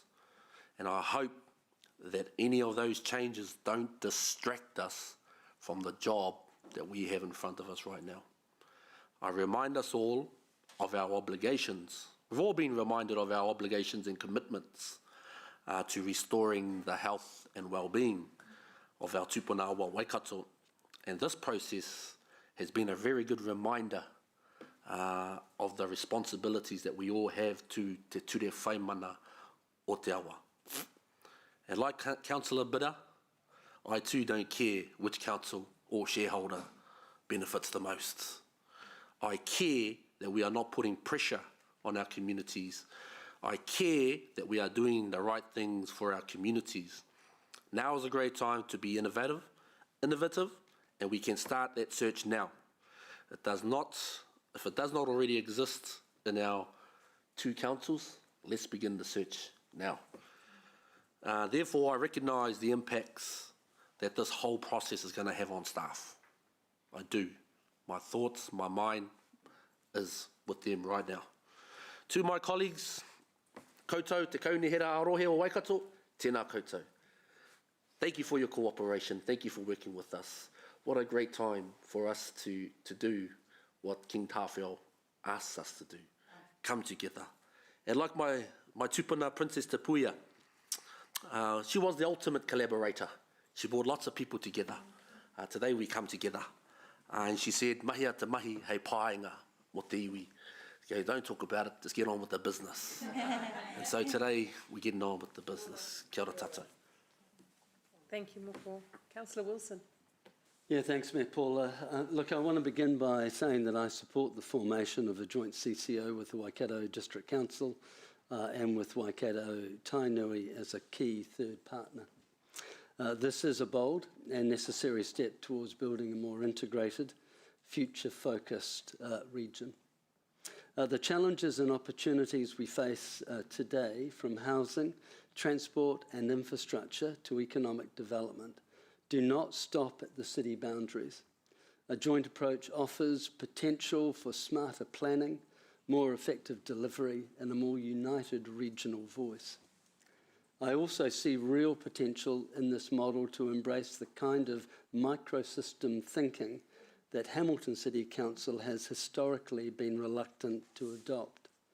A more flexible, decentralised and responsive approach tailored to the specific requirements of the community and the local context is long overdue. A well-structured CCO could give us that. Moreover, involving Waikato Tainui is a meaningful way of strengthening this proposition. They are not just a stakeholder, they are a treaty partner. Their involvement brings depth, perspective and legitimacy to the long-term planning. And it signals a partnership model that's inclusive, forward-looking and anchored in our treaty principles. However, and I stress this, support for the concept is not the same as support for the current framework.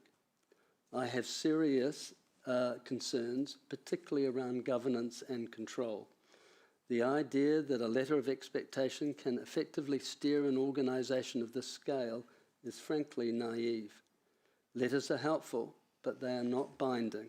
They do not offer sufficient protection when strategic priorities diverge and when accountability is blurred. We need robust governance mechanisms from the outset.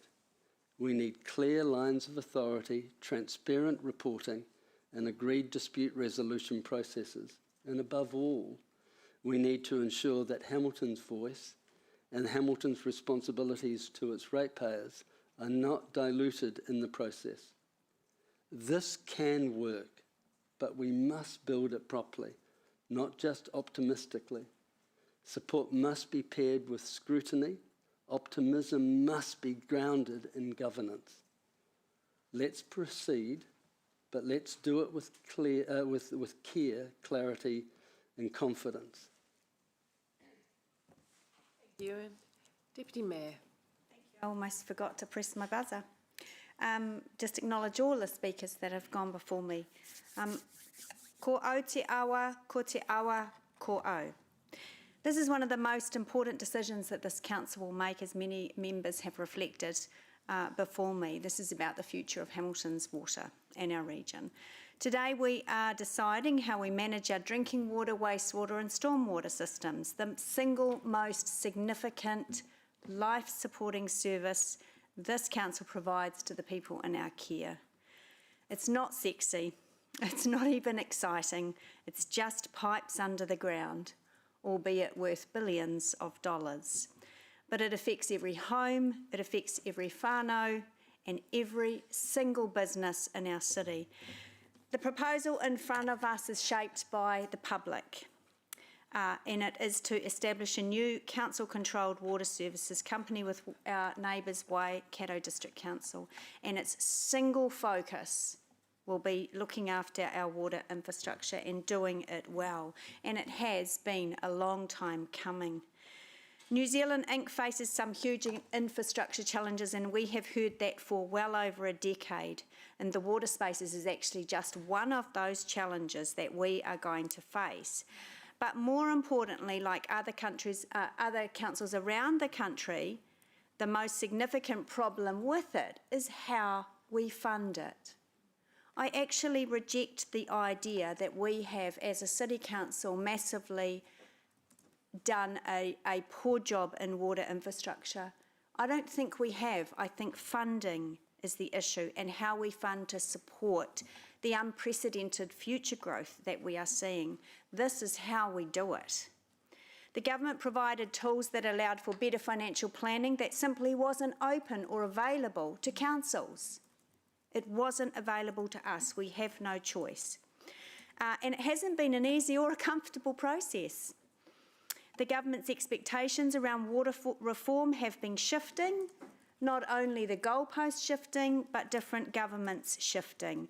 We received just over 220 submissions. That is a very modest number, and I really want to acknowledge that. My personal view is that people are feeling fatigued. They've been asked to submit on so many things over the years that they are tired. Decisions coming out of central government being passed down at unprecedented rates for local government, and this has left us in a revolving adrenaline ride of changes.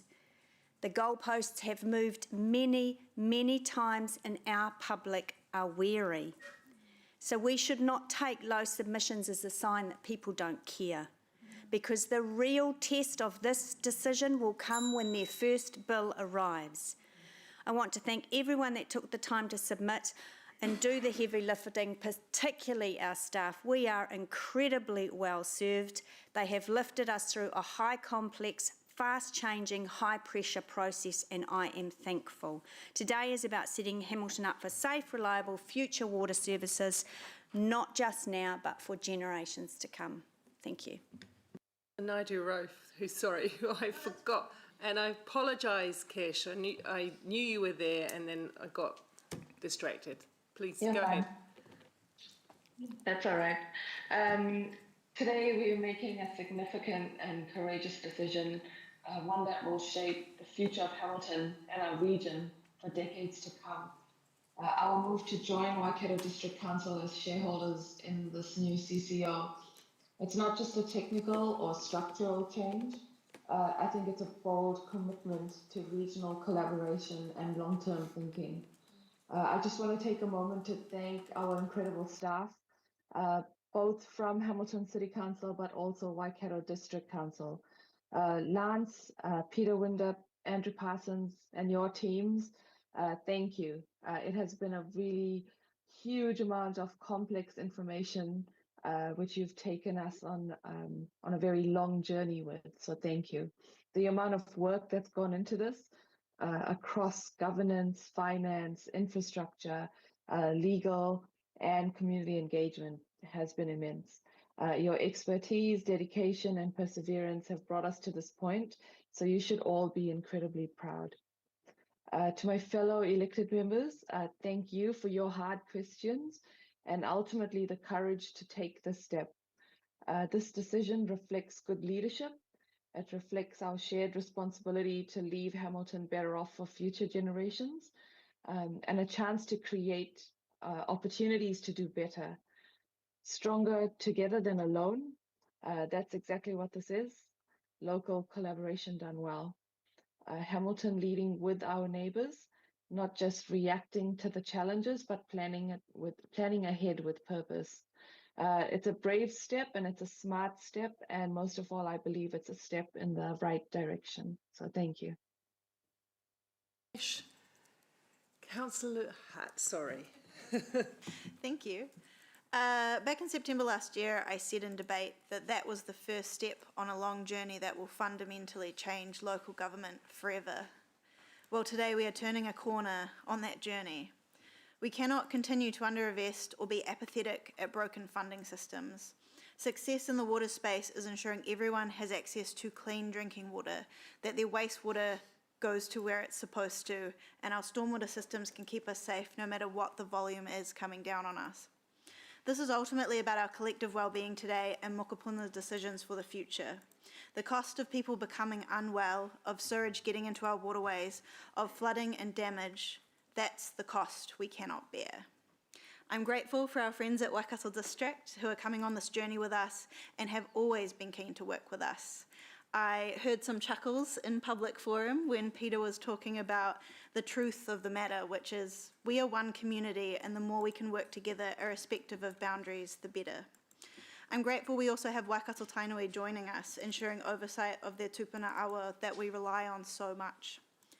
I'm grateful to our staff who have worked through a couple of years that have been filled with uncertainty, constantly trying to keep up and keep on top of government direction that can change at the drop of a hat or the drop of an election. It's not an easy job. This is going to be a change for people in our city. We've always paid for our water infrastructure, but it's been bundled up in all the other costs. You're going to have another entity to talk to if you find a leak or if your water goes off. You're going to have a different invoice to pay, but the water quality and the access to water should be the same. If anything, through the future investment the CCO will make, we should have more certainty that the infrastructure we need to grow, to thrive, to protect Te Taio will be there. Water's investment is tightly tied up with our housing crisis, and no one feels that more than the fastest growing city in the country. Stormwater capacity is tightly tied up with our ability to withstand a Cyclone Gabriel or worse event, and being a city that takes climate action seriously.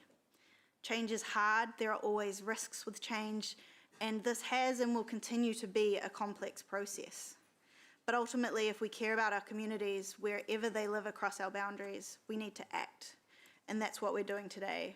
We are kicking the mistakes of past councils, of the temptation to continue to underinvest or be apathetic of broken funding models to touch. So good job, us. Thank you. All right, right of reply. Look, I want to, in my right of reply, start off by thanking you all for your excellent points in debate. There have been really excellent comments made, and thank you also for your unity on this, one of our toughest ever decisions. Hamilton is actually highly regarded in Wellington for our technical and political leadership in the water space. And I just want to acknowledge what Jeff said around the staff and the uncertainty for them, and reflect that I believe the talent of our staff will continue to be needed and valued in the new structure, and we'll be better off for that. I'm confident that this CCO will serve our city and Waikato district well. It will bring innovation, savings, and deliver safe, high-quality drinking water and wastewater services benefiting citizens today, tomorrow, and the magnificent awa o Waikato that we all treasure. Transition to radically new ways of doing business is always tricky. Some solid, straightforward communication, as Angela has often said, is going to be vital as we take our community forward in this change. Change is hard, but we have shown that we can lead through tough decisions and lead our community into a better future by the decision that we have made unitedly today. Thank you, councillors. We will go to the vote.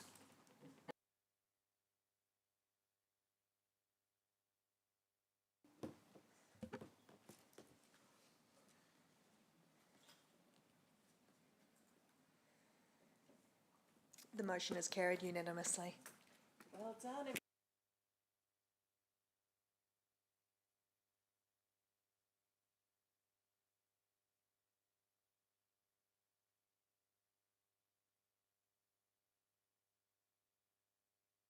Into the chamber at 22. No, no.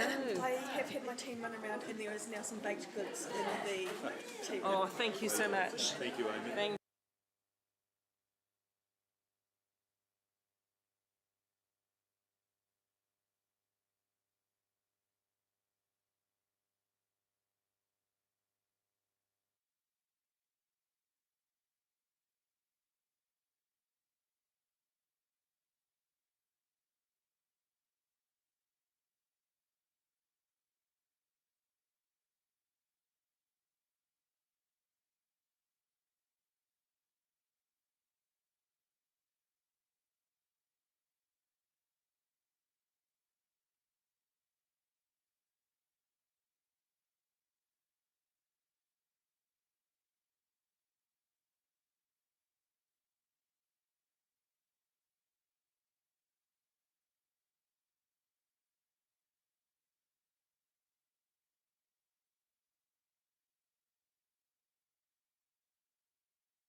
Thank you, because I'm sure we all want a certain day of the week to be unencumbered by a flow over of this meeting. That was my way of saying it obtusely, is to not jinx it. Yeah, hopefully. So here we are on to the annual plan deliberations. It's been moved by the staff recommendation at the moment, has been moved by myself and seconded by the Deputy Mayor. And we are aware of some discussions around an amendment for one small part of it. So what I propose to do is to get the presentation from James, the summary, because we have been through this pretty tooth and nail over the last 6 months or more. So we will do that, we will take questions, and then we will possibly have a brief pause while we make sure that we have captured the intent of any feedback or the recommendation to make sure that it's correct before we put it up on the board and get into all sorts of death by a thousand cuts editing, if possible. All right, excellent, thank you. James, in your hands. Thank you, Mayor Paula. Kia ora, councillors. And there I was thinking the people in the public gallery were here to watch the annual plan deliberations. So. Yeah, yes, indeed. So the purpose of today's discussion is to make final decisions on the annual plan ahead of its adoption on the 26th of June. As ever, the report covers a lot of ground, so I'll quickly step through it in turn, talking first of all about the things that have driven changes to the budget and where that leaves the finances, and then talking about other things that don't currently impact the budget. So in terms of what's impacting the budget, you're aware of the various things that affected the draft budget. I won't go through all of those, but things like the NZTA changes and various assumption changes. Since then, we've also deferred some capital programmes, which has been discussed elsewhere and which will be discussed in more detail at the Finance and Monitoring Committee next month. There have been some further revisions of the interest rate assumptions, further revising those down in light of the latest economic data. And as you've discussed in the previous item, the establishment costs for the CCO have gone up from 6 million to about 7.35 million. So the impact of all of those things on the financial strategy measures, assuming the 15.5% rates increase that was in the long-term plan, and assuming that council agrees to defer the water asset revaluation, which I'll come on to shortly. So all three financial strategy measures will have improved slightly compared to the long-term plan position, largely due to the capital deferrals and the reduced interest assumption. And council remains on track to balance the books in year 3 as projected in the long-term plan, again assuming those same caveats apply. So that's the things that are affecting the budget. Let me just talk through the other things that are in the report. Fees and charges. We consulted on the fees and charges, and there's some information in the report on one of the main themes that came out of the relatively small number of responses, which was around swimming charges, and I know there's some interest in discussing that today. Water asset revaluation. So the key thing, we've been through this a couple of times, so I won't go into detail. The key points are the current results are suggesting a roughly 120% increase. We don't have confidence in those results, and we're proposing, and the staff recommendation is that we don't seek to complete the valuation before the 30th of June, and we take the time to understand and give ourselves confidence in the results before we transfer the assets to the CCO. As we've said, this would likely result in a qualified audit opinion, and it's worth just noting there that's a qualified audit opinion, not an adverse audit opinion, which is a different sort of level of seriousness. We do need to make a final decision on this issue today, so that we know what is the basis of the annual plan that we're signing off. So we can discuss that. I know there's some interest and a possible amendment around that. Targeted rates are also included in this report. So this will be the first step, if approved, in our water reform journey, because these kick in on the 1st of July this year. So as you know, this isn't about introducing any extra charges, it's just simply separating out revenue from the general rate into 3 separate targeted rates for the 3 water services. Because of the decision that you've just made, the first, water and wastewater rates would be for 1 year only, but the stormwater rate would be enduring. Nearly there. Property revaluations, as you're aware, this has been delayed due to our receipt of information from the valuer being delayed, but we will still confident we'll be able to provide that information in time to update the rates by the 1st of July. We've received lots of feedback on the rating system. Well, I'll say lots of feedback from various sources on the rating system, both within the commercial sector and the residential sector, and I know there's lots of interest from you in that. Our recommendation is that we take the time over the next year to consider those issues holistically, because the different sort of things may point us in different directions, and your council will need to make a sort of strategic decision which way it wants to go on that. Ideally, those are the kind of decisions you would make in a long-term plan, but there will be the option for the new council to move faster than that, should that be the wish of the new council. Finally, there was a request in a recent committee meeting for the Central City Activation Fund that HCBA received to be uprated in line with inflation each year, but I'm pleased to confirm that that is already baked into the long-term plan, so that will happen automatically, with the first increase being from the 1st of July this year. So that's everything that's covered in the report, but I'm very happy to take any questions. Thank you. I'm going to try something slightly differently ordered with the questions. I see your questions coming up, Councillor Wilson. I just want to take them in parts, and everybody's questions will be fully asked and answered.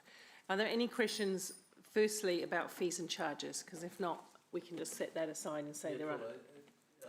Procedurally, if you were going to change the mechanism, you needed to do that at the agenda setting phase. It's just a matter of, no, I don't agree on that. I just think it's just a matter of asking us to manage in clusters our questions rather than going across the topics. That was all.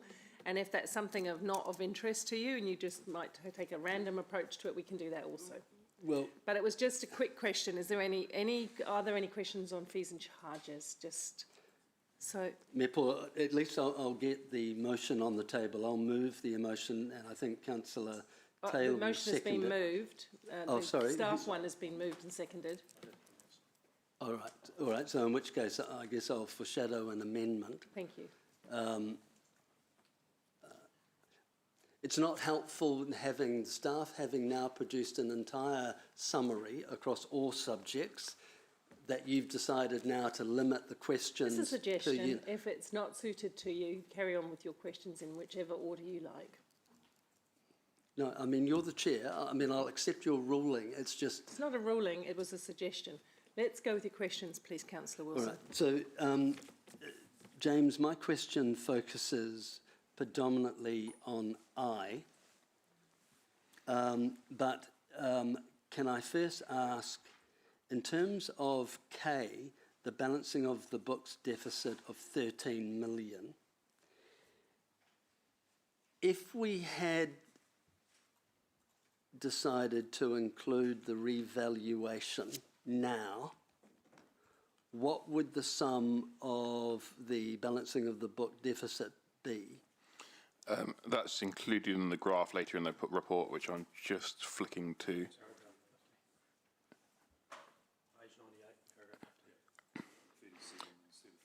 Yeah, so 37 million in 25-26 and 25 million in year 3. And obviously in the subsequent year where we were hoping to have a balanced book, the deficit would be the 13 million.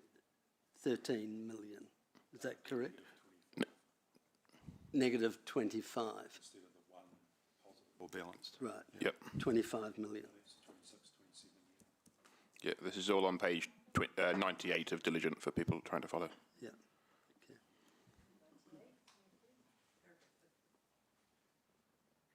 Okay. The final question to either the CEO or any of the management team. Why can't we write to the audit office between now and the 26th of June and ask for them to express an opinion about our decision to defer the revaluation? why that opinion couldn't be forwarded sooner, so we understood the ramifications of what we're proposing to do. Correct, because staff have said very clearly, they've said, oh, we'll get a qualified position, but it's not a bad thing. It's different to the other more negative. I think Gary I'm trying to understand. Yeah, get you now. So yeah, just wanted to be sure on the question. Gary, I think were you looking like you wanted to? I'm happy to try to answer it. So the first thing I would say is that the auditors could not provide an opinion until they undertake the complete audit of the financial statements, which are not due for completion until after the 30th of June. We do, however, have Audit New Zealand coming to the 17th of June Strategic Risk and Assurance Committee, where we will be discussing papers associated with the audit process, progress to date, future plan, and the revaluation is a significant item within that discussion. And I'm sure Audit New Zealand would be prepared to provide their perspective on the implications on that issue at that meeting. Right. So the question of the mover of the motion, in light of that, would you be prepared to amend I, rather than say approves the deferral of the revaluation, that that part of it is not made until we've had the that meeting on the 17th? I would have to think about that and get some more advice on the implications of that. I'm not sure, because I think... well, should we ask staff? Yeah, I'm not sure. You're asking me as the mover first. I'm not sure, because I think this is a clear political steer around the deferral of the revaluation. So that will be the subject of my amendment. Yeah, Paula. that's great. So, yeah. So, staff, have you got any further comment on that? What you're seeking in I, as I understood it, in being the mover, is a clear political decision and support for a delay on the re-evaluation as set out in I. Gary, what are the implications for the team? To the 17th. Shifting to the 17th would have significant implications in terms of our ability to deliver the final annual report for adoption prior to 30th of June. It would then, annual plan. It would then also have knock-on implications for our ability to adopt the rating funding impact statement and the issuance of the first instalment of rates to the community. On the basis of staff advice, I'm happy to hold the line with my moving the staff recommendations and to take your amendment in due course. So my last question, is there anything legally saying that we couldn't, in light of that, delay the process in light of the revaluation? Are you saying that as of under statute, we can't delay the issuance of the annual plan for exceptional circumstances? I mean, there is a requirement to publish the annual plan before the 1st of July of the relevant year. In terms of any ability to delay it, I know occasionally people do delay it. I'm not familiar with the exact law around that. We could check exactly what the law says. But then we end up with a problem about when we strike the rates and when we can send out the first rate demand. Councillor Ewan, I think it might just be helpful to understand exactly what you're sort of trying to achieve in terms of the different things that might come out of the 17th of June meeting. So Audit New Zealand, I assume, will say yes, all other things being equal, this would lead to a qualified audit opinion. Or, in theory, no, I don't think it's even worth speculating over other options. We're very, very confident that's what they would say. So, are you saying in that situation you would then want to proceed with the deferred annual plan, deferred revaluation, or are you suggesting something else? Just so I can understand it, because the problem for us will be if we have to keep two options in play after today, that would make it almost impossible to deliver an annual plan on time. But I just want to understand what you're potentially trying to do after you hear from Audit NZ. I'm trying to not repeat past performance where we're aware of a problem, we choose to put it aside, land an annual plan, and then realise we've actually got to have included it. That's what I'm trying to avoid. It's as simple as that.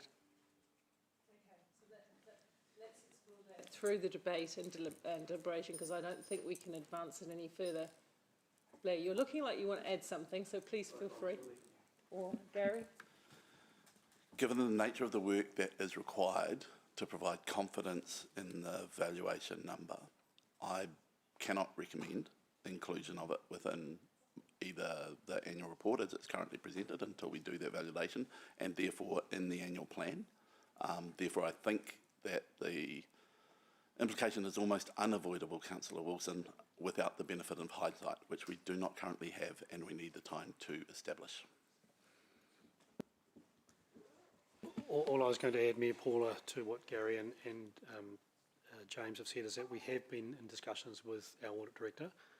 The Audit Director is aware of our plan and our approach.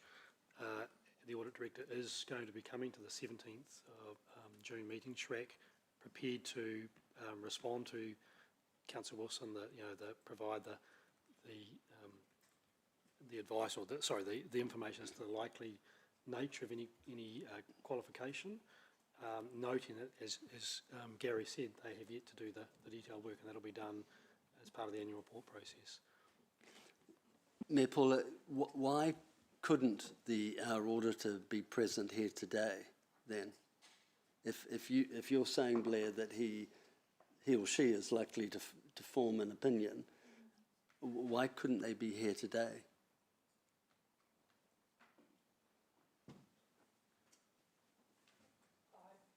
That's that question. So I would comment that the annual plan itself is not audited. Therefore, there was no anticipation to having the auditor here to comment for that.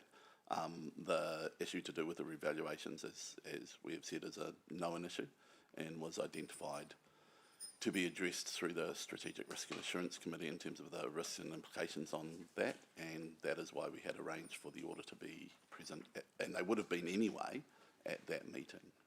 So, just so I've got this really clear, it's urgent enough to include in our audit and risk agenda, not urgent enough to let us know the outcome before we make the decision, but we're going to have a subsequent meeting where it's urgent and we've already made this decision. Does that not just seem that we've got the cart in front of the horse?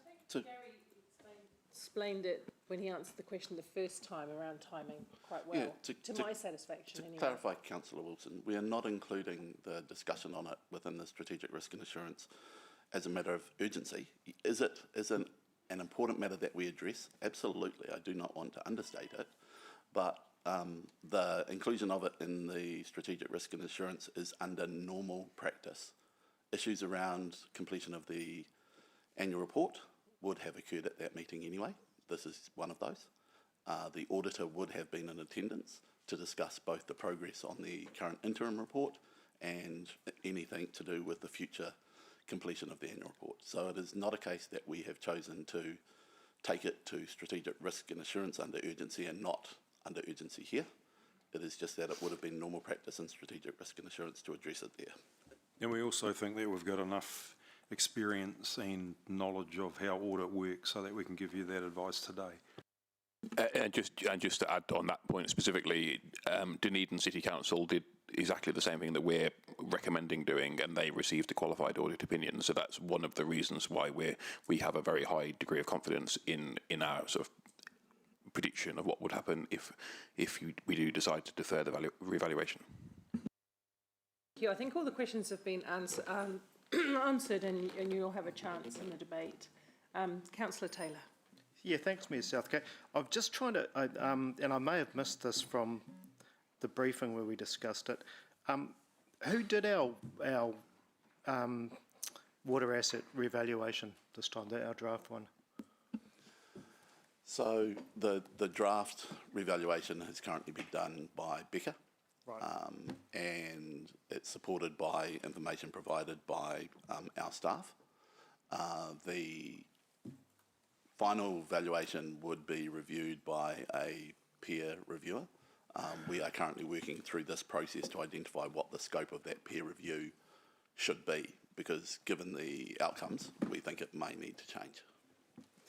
Okay, and have we ever been sort of so concerned about the results of a revaluation before that we've sort of, well, we're not rejecting it, but we're deferring it? Have we ever done this before? I don't have knowledge of a record of that. What I would say is that the scale of the amount is unprecedented since the analysis I've done going back to 2008. I think probably Councillor Taylor too, not to the extent where it's come to council. There's always checking and nuancing and that sort of thing between staff and the people we engage to do this work before it comes to council. The reason why we're in this situation is, you know, if I use a bit of a colloquial term, it's a bit of the sniff test. It just doesn't smell right. So Gary and I are saying that we actually need to do some more work to make sure that we give you the best information possible. So and we're saying that we just need to get under the hood and really get another independent person to have a look at this. Okay, thank you. I guess I'm just trying to understand whether or not it's a case of because we've never reacted this way before, whether it's because it doesn't smell right or because we just don't like the results that we've got and the implications that it's going to have on our books. Well, no, I think it's not about that. It's just that it's an extraordinary figure compared to valuations in the past, and we're just trying to, is this a post-COVID thing? What is it? And even the chair of our Audit and Risk Committees, you know, saying to us, Bruce is saying he hasn't seen this magnitude at any other council that he works with. So you know, and Bruce is a highly experienced person, and he's actually said that he thinks it's worthwhile that we spend more time on this to actually look under the hood. So it's just, you know, some people could take that latter view that you described, but it's just making sure that the figures are accurate, and it's even, as we discussed in the previous item, it's so important that we get this right, working with Waikato District around the valuation of those assets. So that's why we believe we need to be, you know, really careful with this. Okay, thank you. And has this council ever had a qualified audit before? I have to defer to Blair, who used to be a CFO and has dealt with annual plans longer than I have. Nothing comes to mind, Councillor Taylor. Right. Makes sense, yes. So it's not ideal, is it, to have a qualified audit rather than an unqualified audit? No, it's not.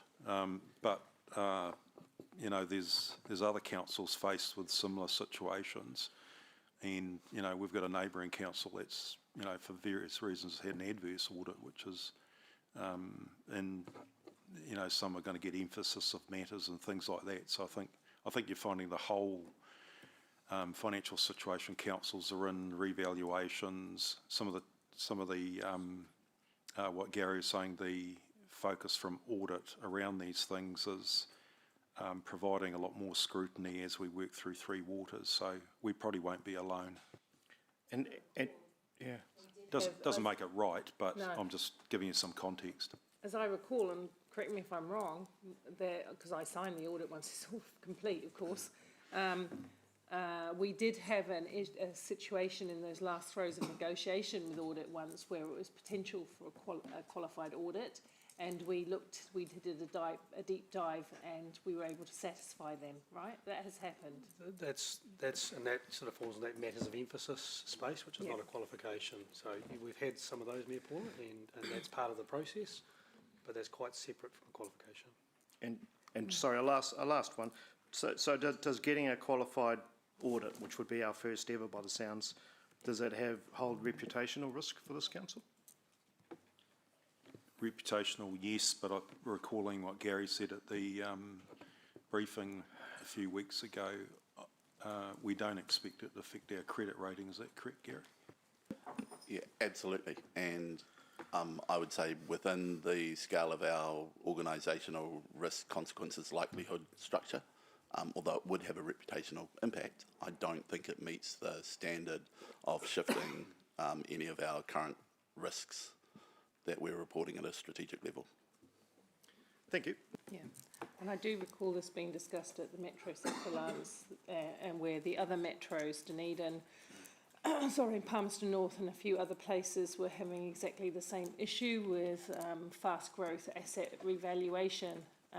And I've had a couple of conversations with Infrastructure Commission and so on, and it does seem to be a little bit of a moment where assets of considerable size and scale are being re-evaluated in unusual from historical terms.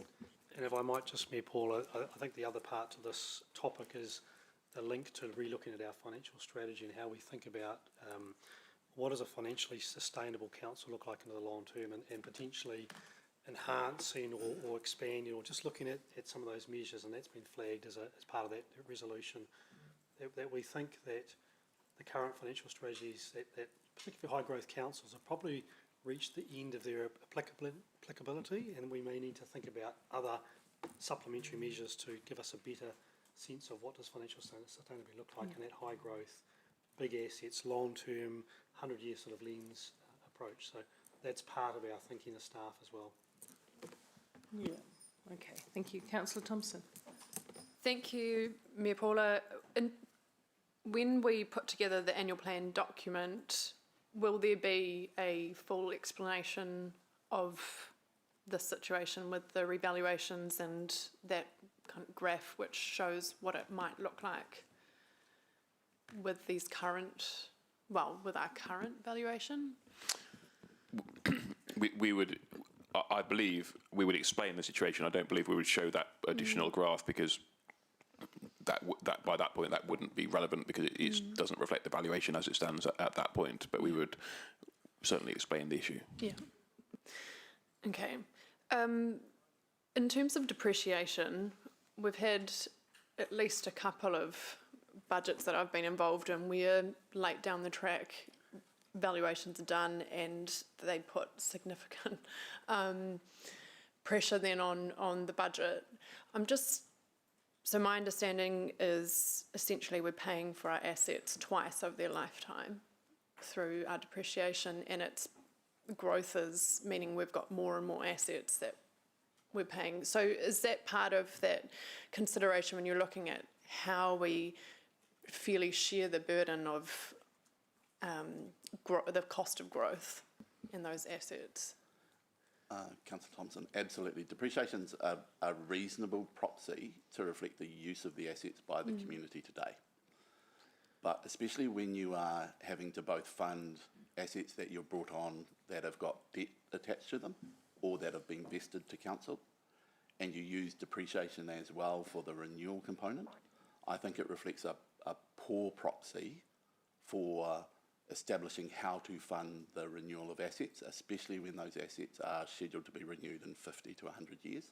And yes, it could result, without understanding the financial strategy attached to that, it could result in this current generation paying twice for the use of the assets. And okay, so that will all be part of that next phase of, thank you. Councillor Van Oosten. Thank you. Probably to Gary, would it be fair to say that if we were to put in our annual plan the draft figures that you've discussed, could those revaluation figures still lead us to the same outcome from Audit New Zealand, in that they may not have the confidence in the figures that we're putting up? Yes, they would, relative to Audit New Zealand. I would also observe part of my employment as being a qualified chartered accountant.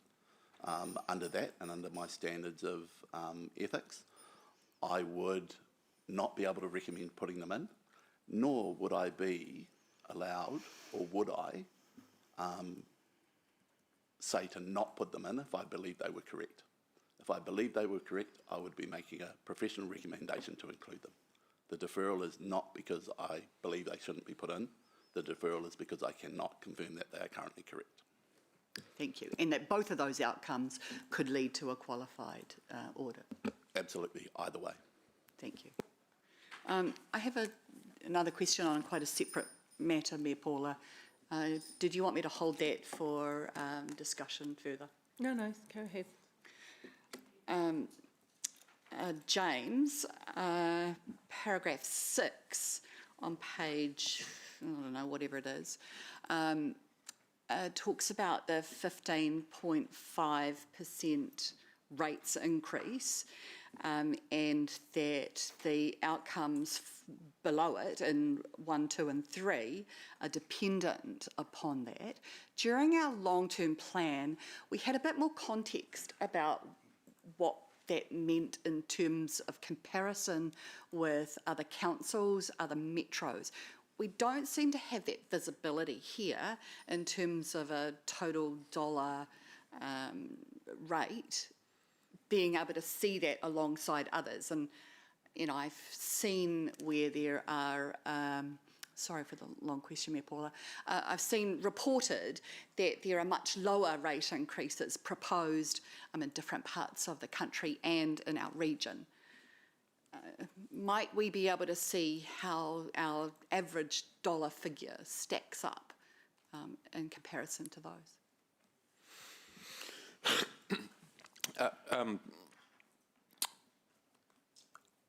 I think I wouldn't want to overcommit to what we can promise during this meeting.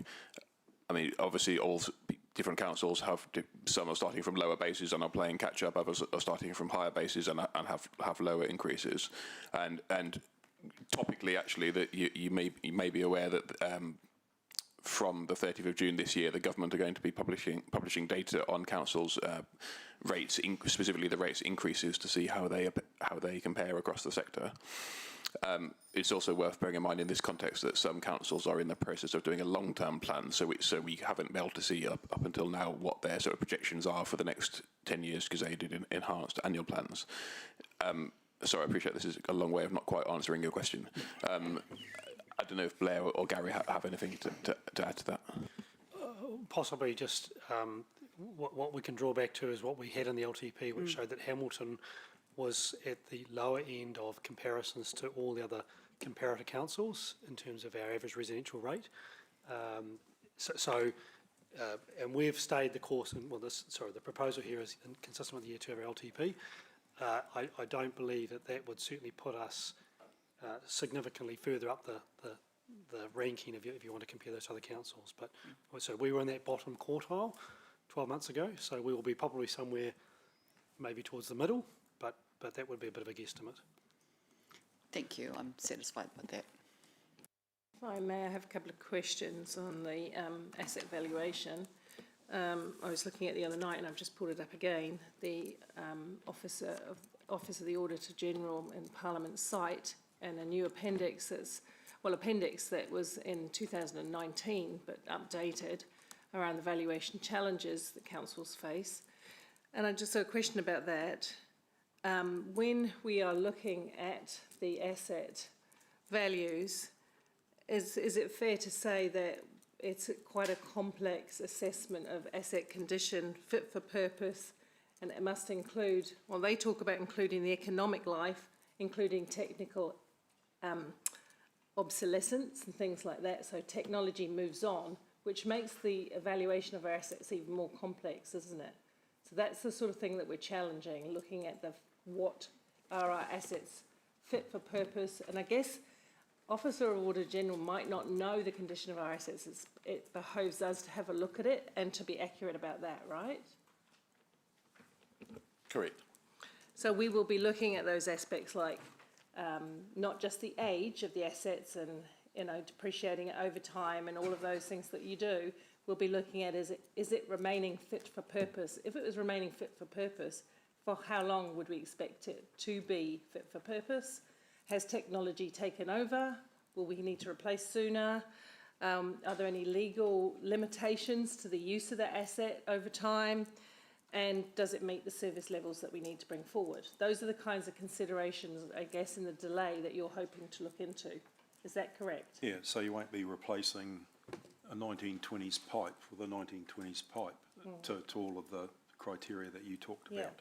And some of our assets that they may have overvalued might be in a poorer shape than they currently understand them to be. Absolutely, and we need to do more work on that. The other significant issue is a lot of the basis of the valuation is most recent contract pricing. So choosing which contract price you're using for the valuation is a critical influence. But the major factor, I believe, is a number of those assets do not have a recent replacement cost.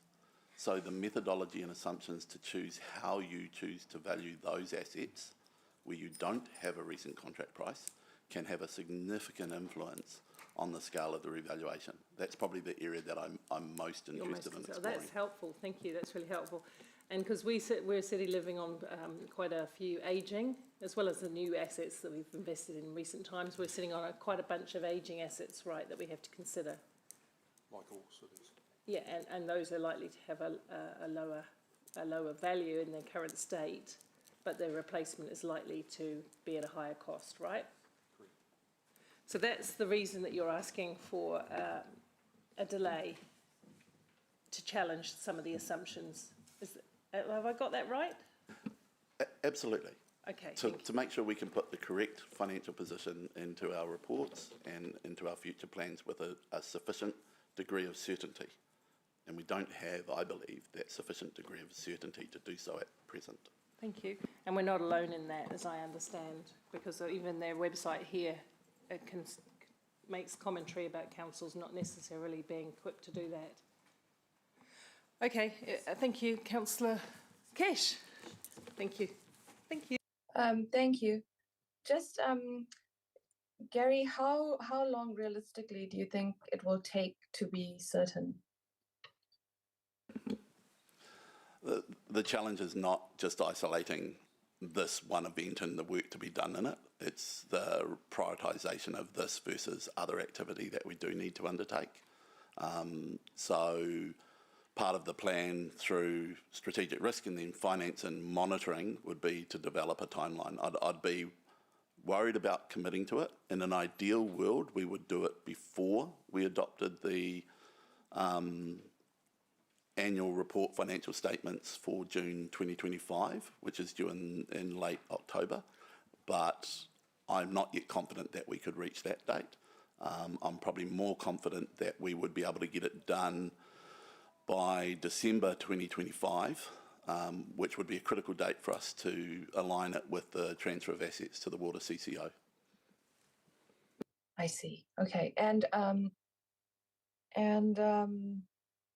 How, I mean, a part of, I totally understand where you're coming from. Part of me feels like we're leaving this little present gift wrapped for the next council, but also for our ratepayers. I mean, how do we manage the aspect of transparency so that there are no surprises when it comes to next year's annual plan? I think as James indicated at the request of Councillor Thompson, including appropriate commentary in our annual plan in the first instance, and definitely in our annual report if we have not completed it at that point in time, is critical to give transparency. I think then making sure that, depending on what the outcome of that review is, carrying that into our annual plan 2027. The other bit that Blair alluded to in that is the challenge where the single year depreciation in itself is probably not reflective of the risk to the community relative to the funding need. And so I think that gives us time to explore that in advance of annual plan 2027, include commentary on what that might look like, and then take that to the community for additional consultation in LTP 2027-37. So I think there's a series of improving the communication and engagement with the community around the funding of renewal of infrastructure. And that's known to us, but it's especially challenging at the current point in time, given the lack of reserves handed over from previous generations to the current one, and the growth issue that we currently have. So it's a complex answer, but we need to try to give as much clarity all the way through the process and take the community on that journey with us. And there's one other opportunity, Councillor Kesh. I'm currently drafting the pre-election report, which is basically a state of the nation about council from the Chief Executive's view to prospective candidates and the community. So there's an ideal opportunity to communicate this matter within that report. Okay, that's good. Thank you. Councillor Wilson. Yeah, thanks. I just want a confirmation. When staff went out to request the revaluation, what parameters or scope did staff stipulate in this revaluation process? I don't have that information in front of me. I anticipate that it covered off standards relative to guidelines. What I don't think it would have gone into, which I believe is part of the work we're now intending to do, Councillor, is add additional insight into the basis of assumptions that were used. So you haven't looked at the document that went to Becca that produced the revaluation that Becca's provided? I have not at present. Would that been a sensible thing to do since you're now feeling you don't like the outcome? Can I reiterate, it's not an issue of not liking the outcome, Councillor. Having reviewed the draft audit report, the draft revaluation report, which does include the basis of the revaluation, I had not anticipated that the scoping would have been anything different than I would have expected. Okay. But in hindsight, absolutely. Okay. When it comes to accounting standards, who sets an accounting standard? The accounting standards in New Zealand are set by the XRB, the Accounting Standards Board, and the standard applicable to the revaluation of assets has been in place since 2014. Excellent. The standard itself it is not a formulaic, explicit methodology for calculating the values. The standard provides the framework, and then the valuation industry provides guidelines in terms of methodologies and approaches to meet the standard. Those guidelines were updated at the start of 2025. And so there is a standard, the standard is prescribed, and you're saying that, let me rephrase that. Do we use Becca for a wide range of work?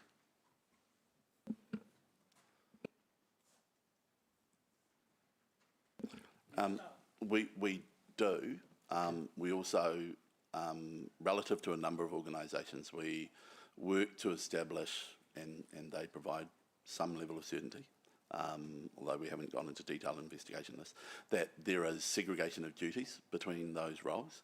So we have a similar issue where Aon, for example, provide valuation services. They also facilitate as an insurance broker. They make sure that those two parties are not using the same information and confirming the same information without having separation. But you chose, the council chose to use Becca because you had faith that they would meet the accounting standard and implement the revaluation appropriately.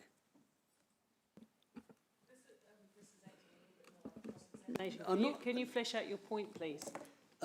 Mayor Paula, respectfully, I'm a governor, yep, and I'm trying to understand how this all... Can you get to the crux of the question, please? Mayor Paula, you're asking a question, I try to answer it. You interrupt me while I'm answering it. What would you like? Are you happy for me to ask the question that I want, or do we want me to answer the question you've asked? I want you to answer the question Excellent. full in one go, please. Okay. Mayor Paula, it's very hard if you're going to chair reactively like this. If you let me ask the question, it's a very simple, I'm trying to understand. Sorry? Please ask your question. Mayor Paula, I just raised the issue of decorum in the chamber, and whether or not you'd like to address the decorum of Councillor Maxine's outburst just now, in light of... I think we should all stay professional in the meeting. That's all I'm going to say. Please carry on with your questions. We're interested in where this is leading. Thank you. I'm really pleased you're interested in where this is leading, because I'm trying to understand... Please Right. proceed. So, we've engaged Becca. They were required to meet a standard. They've delivered it. And we're saying that we now... The question is, we now don't have faith in the revaluation. That is, yes, that's the first question. This question It's a really talks to the simple question. confidence in the Becca to Becca information, please, staff. So, trying to avoid going into too much background into it, Becca's undertook our 2018 waters revaluation. They also provided peer review of the 2022 revaluation, given the inflationary impacts in COVID. They've done the draft of the 2025. My opinion, and I'm sure it's validated, is that Becca is adequately professional in what they've done, and they use certified valuers. The one observation I'd make, however, is that the indices for price increases between previous valuation periods and the current would indicate that we should have expected about a 40% increase in valuation. The draft that's coming out implies that we've got a 120% increase in valuation. The explanation on why there is a gap between those two has not been answered sufficiently to my expectation as management on your behalf within the draft valuation report. Question, and thank you. Any further questions, Councillor Wilson, at this time? I'm still not 100% clear why, having used Becca in the past, that you feel that they've got this terribly wrong. To be fair, I feel they have answered that question, and they've given clear reasons to you as to why they feel a delay in the revaluation will be required in the work they want to undertake. So I think that's been clear enough. So I'll leave it there for now. If you think of any other questions while Councillor Casey Cox is having hers, we can come back to it. Thank you. Councillor Casey Cox. Sorry, I wasn't. How much would you say that, I guess in terms of the revaluations, that climate change and the potential need for capacity for intense rainfall events is a driver for the increase in valuation? I couldn't kind of quote a percentage, but it is definitely part of, given that the replacement cost is based on taking even pipes of 1950 and valuing them as if they were being replaced today with pipes of today, we know that some of that material is a response to climate change. We also know that some of the assets we're putting in for growth do have some component of capacity, surplus capacity. And that is, under accounting standards, that's not supposed to be included. It's supposed to be adjusted for. Again, within the valuation report, I can't see any statement of adjustment for that. So it's one of the areas we'd like to investigate, is whether the assets have capacity that should not be valued. Okay, thank you. Thank you. Any further questions on that or any other aspect of the report?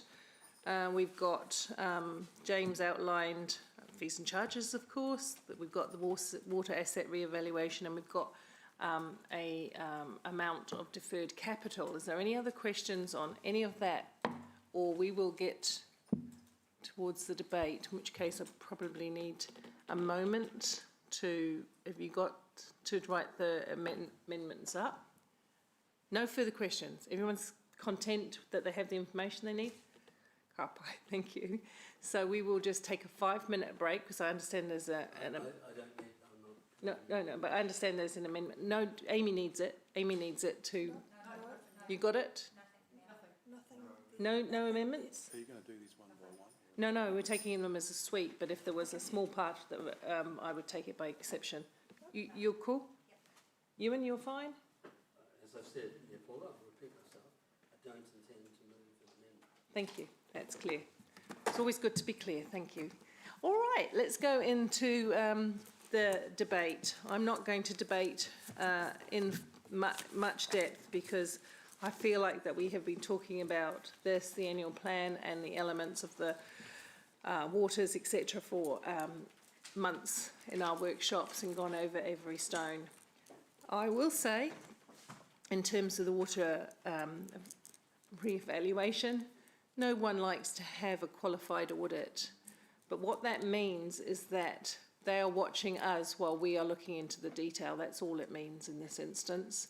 It means they have noted that we are taking a different approach for a short period of time, and they are noting it with a qualification. Don't like it, but it is what it is. At the end of the day, what is more important is that we do accurately reflect the condition and value of our assets, and that we use the latest and best assessment of that. In terms of the financial strategy, that was brought through the Finance Committee some time ago, noted that it needs review and update, that it's outgrown its time, that the world has become more complex. The infrastructure investment world has become more complex. The size and scale of the things that we're doing right now has become more complex, and that financial strategy has outgrown its purpose, and we need to review it. So I'm confident that that will occur. In respect to all of the rest of the report, it's good that, we're not going through a full LTP amendment, as some councils are, because I think we would have lost the will by then. So thank you very much to staff. There's always things that we like and dislike in an annual plan. I will be quite clear to the public, we have forecast what our rates would be for this year in the long-term plan. They will be unhappy with the amount of rates, but it has been forecast transparently consecutive years, and in that respect, there can be no surprise. That's my debate. Thank you. Councillor Bidder. Thank you, Mayor Paula. Council asset valuations are dubious at best. A business considers an asset as something that earns them money, a homeowner as something they can sell. Council pipes in the ground cost money to maintain and can't be sold. I would consider that a liability. Roads and pipes that are vested in council should be valued at their replacement cost, not their construction cost, so they are depreciated in a manner related to their ultimate impact on ratepayers, which is indeed a liability. Lance's sniff test is about as accurate as it gets. I appreciate his honesty on this issue, and the best advice we have is a guess, even though it is following standard accounting practice. I appreciate Gary questioning Becca for this very reason. The system has always had a rotten smell.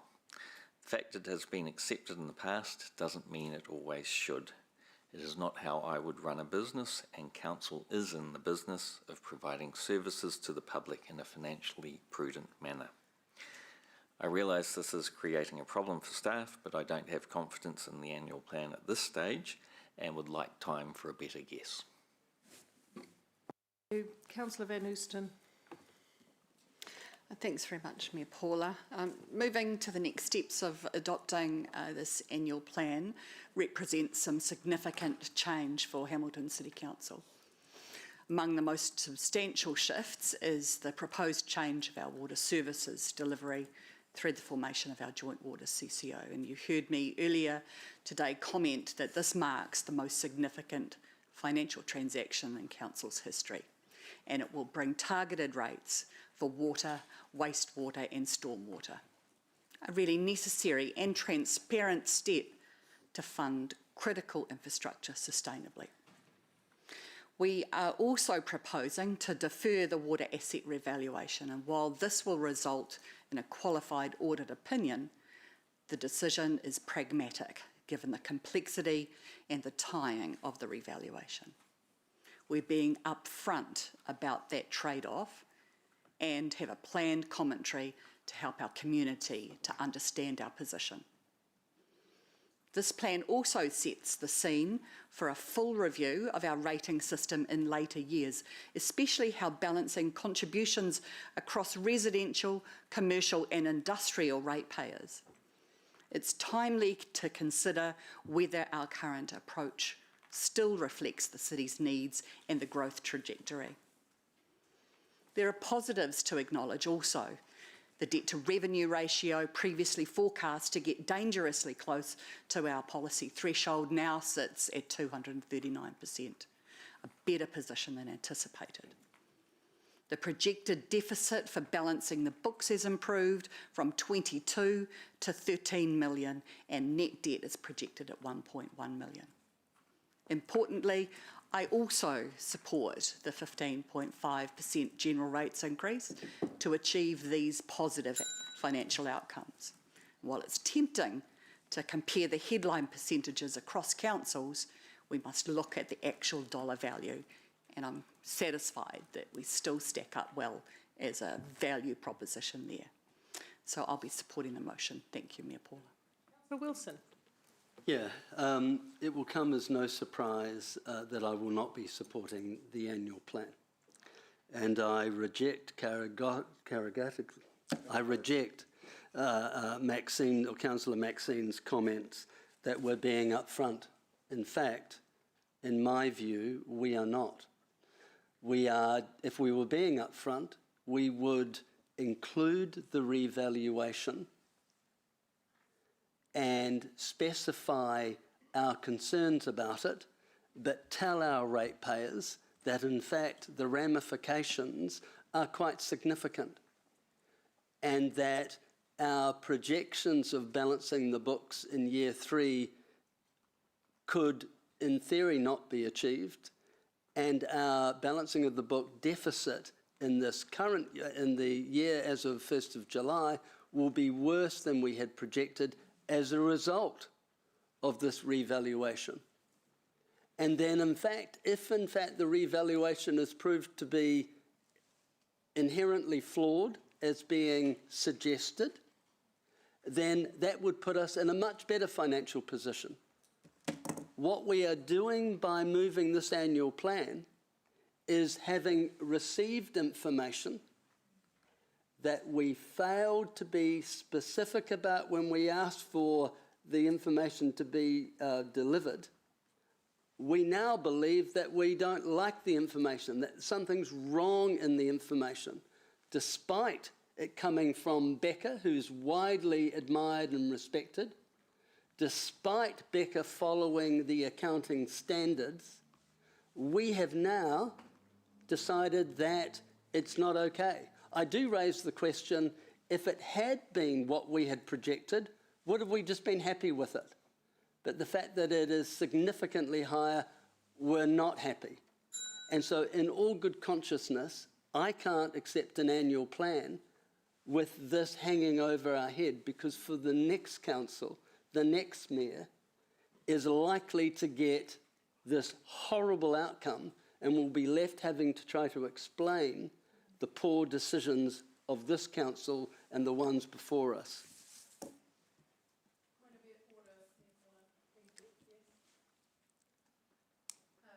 Clause 26.2D.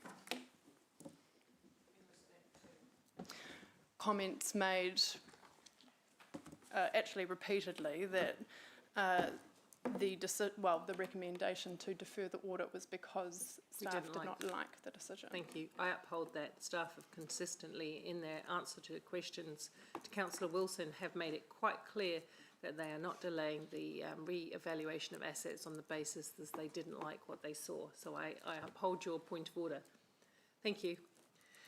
All right, next debate, Councillor Casey Cox. I think, as requested by staff, and given the challenges we are facing, elected members have been very diligent in not introducing a lot of changes for this annual plan, and this has allowed us to keep to the budget that we set during the LTP. I am comfortable with the approach we're taking to water asset revaluation. We simply can't use figures that we're not fully confident in. 120% increase is a big increase, and we need to be sure The revaluation of stormwater assets is the driver, as I understand, behind the increases in depreciation costs that we may be facing. And we have heard that the depreciation measure that is currently included in balancing the books is not effective for a growth city in the intergenerational funding of assets. In the past, this may not have been a material issue, but the issue of depreciation is becoming an issue, and how we calculate it is affecting our strategic decisions. We need to be able to make good strategic decisions and enable the financing required for this. This is what we owe our residents today and into the future, and it's what we as governors are here for. Depreciation can't be the reason that we don't invest strategically and wisely. By putting more time into our revaluation figures and our approach to depreciation, we are recognising the need to develop an approach to funding and renewals that serves our residents today and tomorrow best. Stormwater is arguably an area that we have underinvested in through our work in the integrated catchment management plans that we are developing. We're recognising the importance of wetlands and swales and such things, and engaging with our community on this. And I'm excited for the St Andrews drop-in session on the 9th of June from 3:45 to 5:15, because I think that's the kind of level of engagement we need to be making with our community, particularly around our stormwater assets. So I support the annual plan and the approach that we are taking. Thank you. Thank you, Anna. Councillor Taylor. Thank you, Ms Southgate. Yeah, look, I have got issues with the process here today as well. I'm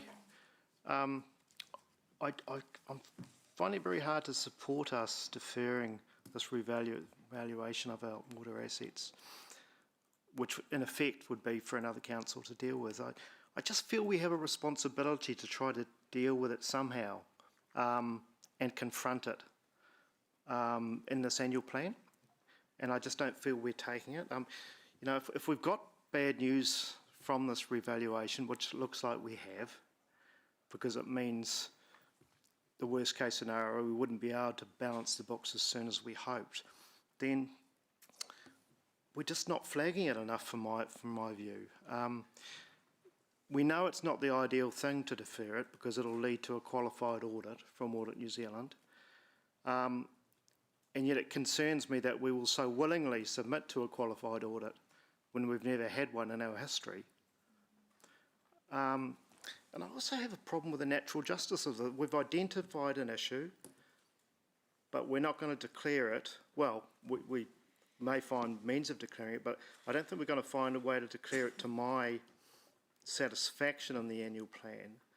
And it's going to be a problem for a new council. I'd like us to be finding out a bit more before we do this. And it just feels so fundamental.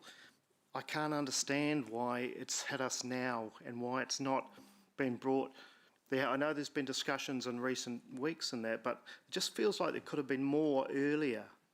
So yeah, I have got an issue with it, I'm afraid.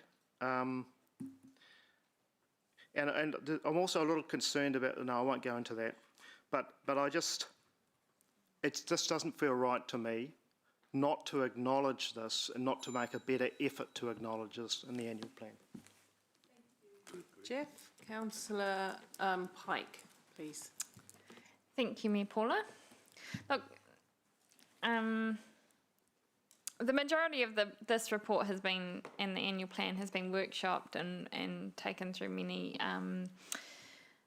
council meetings before and well canvassed. So I'll concentrate my debate on the biggest issue and the most recent changes, which is on the waters revaluation, which in my opinion will have huge implications on the balancing of the books of the next council.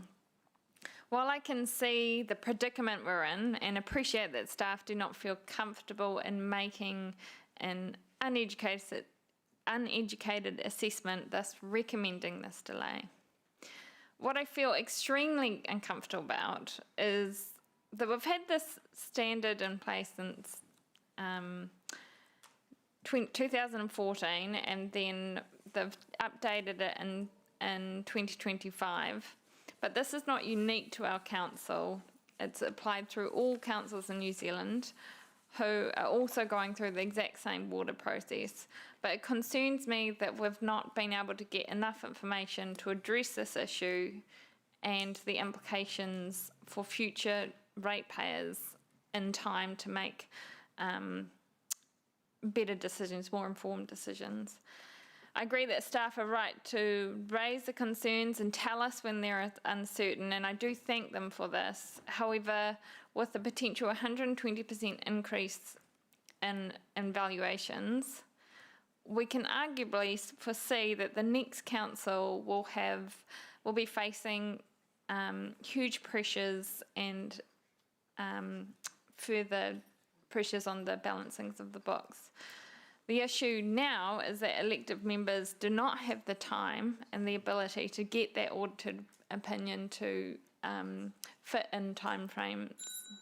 So I will be supporting, I will not be supporting the annual plan today. Thank you. Councillor Thompson. Thank you, Mayor Paula. Firstly, I'm really pleased to see the work that's going to happen in regard to the balancing of our rate system. There's a big difference between Hamilton's industrial and commercial rates compared to those in Auckland and Tauranga. And while on average their rates per household are actually, or per ratepayer actually higher, the structure of our rates means that we put a much bigger burden on our industrial and commercial ratepayers. So I think it's timely, particularly with waters going into a CCO, that we do review whether our current rating structure is fair and is right. Secondly, our financial strategy. I'm really concerned that current ratepayers are paying more than their fair share when it comes to growth. Growth is putting immense pressure on us, both in terms of the infrastructure we're building directly, but also the infrastructure that we're receiving from developers. We already know that growth doesn't pay for growth, but our understanding of how far that goes is becoming clearer. So we need to really look at how we accommodate a growing population while ensuring that our rates are affordable for residents. That's really important. So I'm looking forward to the work that's highlighted in here going forward over the next year as well.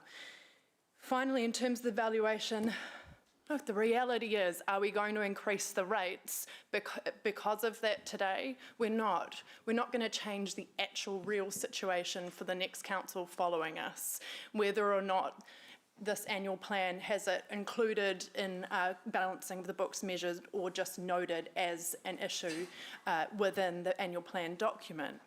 So I think that, yes, it's a big problem. We need to work through it. We need to make sure it's accurate, particularly make sure the figures are accurate for the CCO. But we're not going to be changing the real predicament for the next council in terms of whether or not we vote for this or not. Councillor McIndoe. Thank you, Mayor Paula. You know, I've just been going through the notes that I'd written ahead of this meeting, and I'm just going to have to throw them away because I think it's been a really uncomfortable learning experience, certainly for myself as one of the newer councillors. I agree with Councillor Jeff that we need acknowledgement of the really important issue that's dominated the debate and the questions in our report. I know there was a point of order before, but I did write down that our CFO has noted we don't have a sufficient degree of certainty about the revaluations, and he went on to note that in an ideal world we would have had this before we adopt our annual financial statements. So Councillor Sarah asked for clarification of the matters raised for the report to be considered at our meeting on 26th of June, and I echo that call. I'm really uncomfortable with being asked to accept and therefore effectively approve an outcome that is currently so uncertain and for which important answers are not currently available.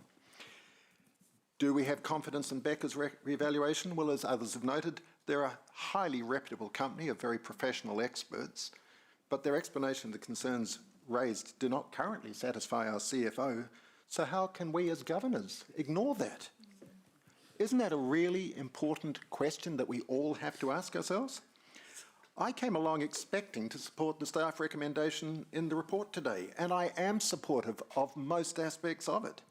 I know that we need to give that direction, but we're being asked to kick a very challenging can down the road, and in the absence of an amendment on the aspect that has been the cause of important questions in this particular session at this meeting, and while we're still awaiting answers and further details, I'm sorry, but I can't vote for the motion which I thought I was going to come along and vote for today.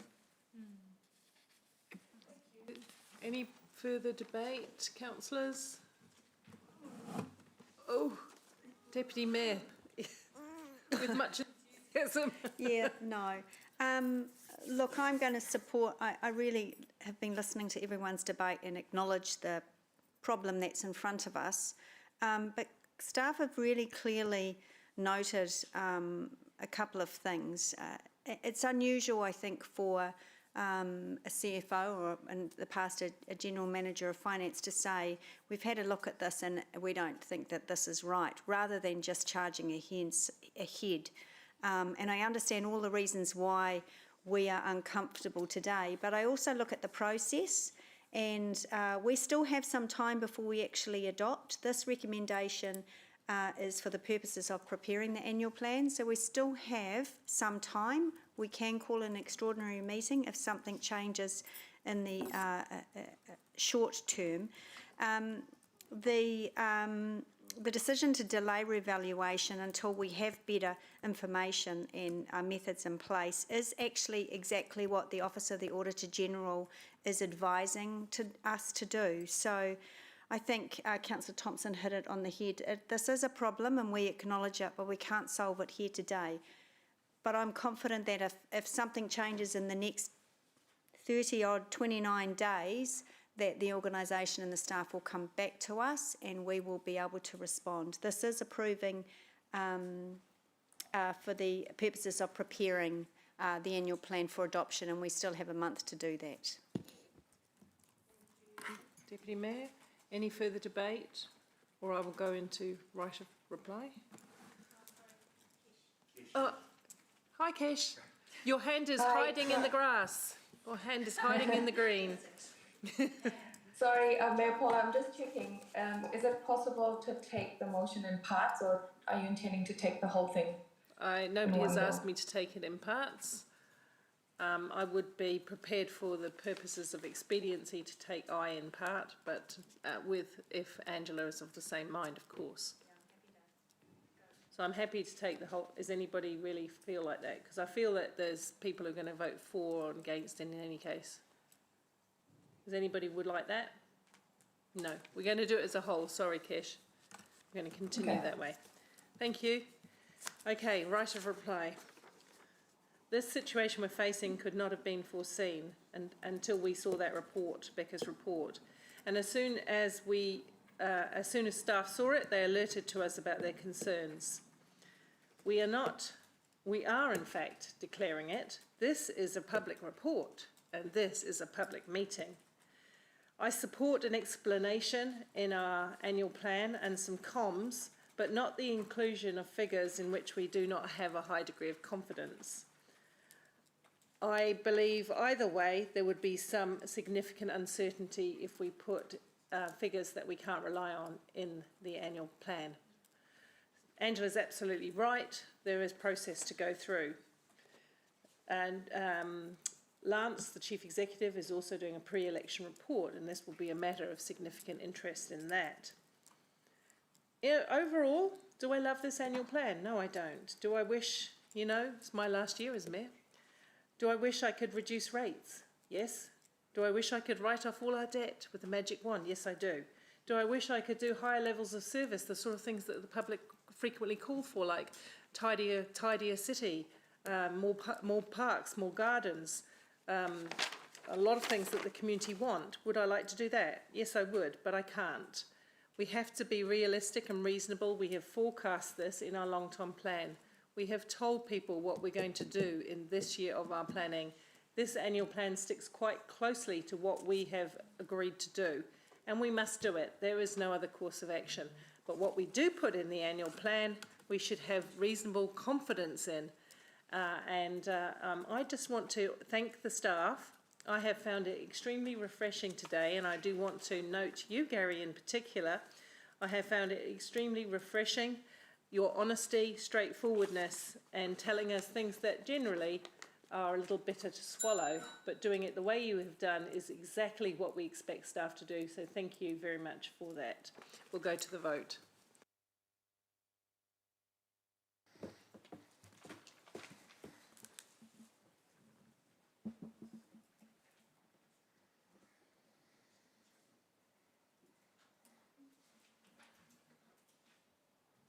The motion is carried, 8 for, 6 against. Thank you. It's 1:05. We deserve some lunch. So we'll reconvene at quarter to 2. Is that reasonable for everyone? Could we just move into PE? Oh, before we go, I'll move that there's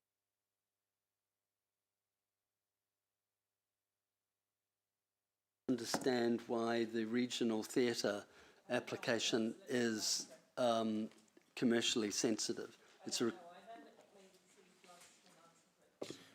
The main reason is just in case the people presenting start talking about some of the commercial nuances of the work that they're doing. Now, I know that's probably a small possibility. We were being a bit cautious around that.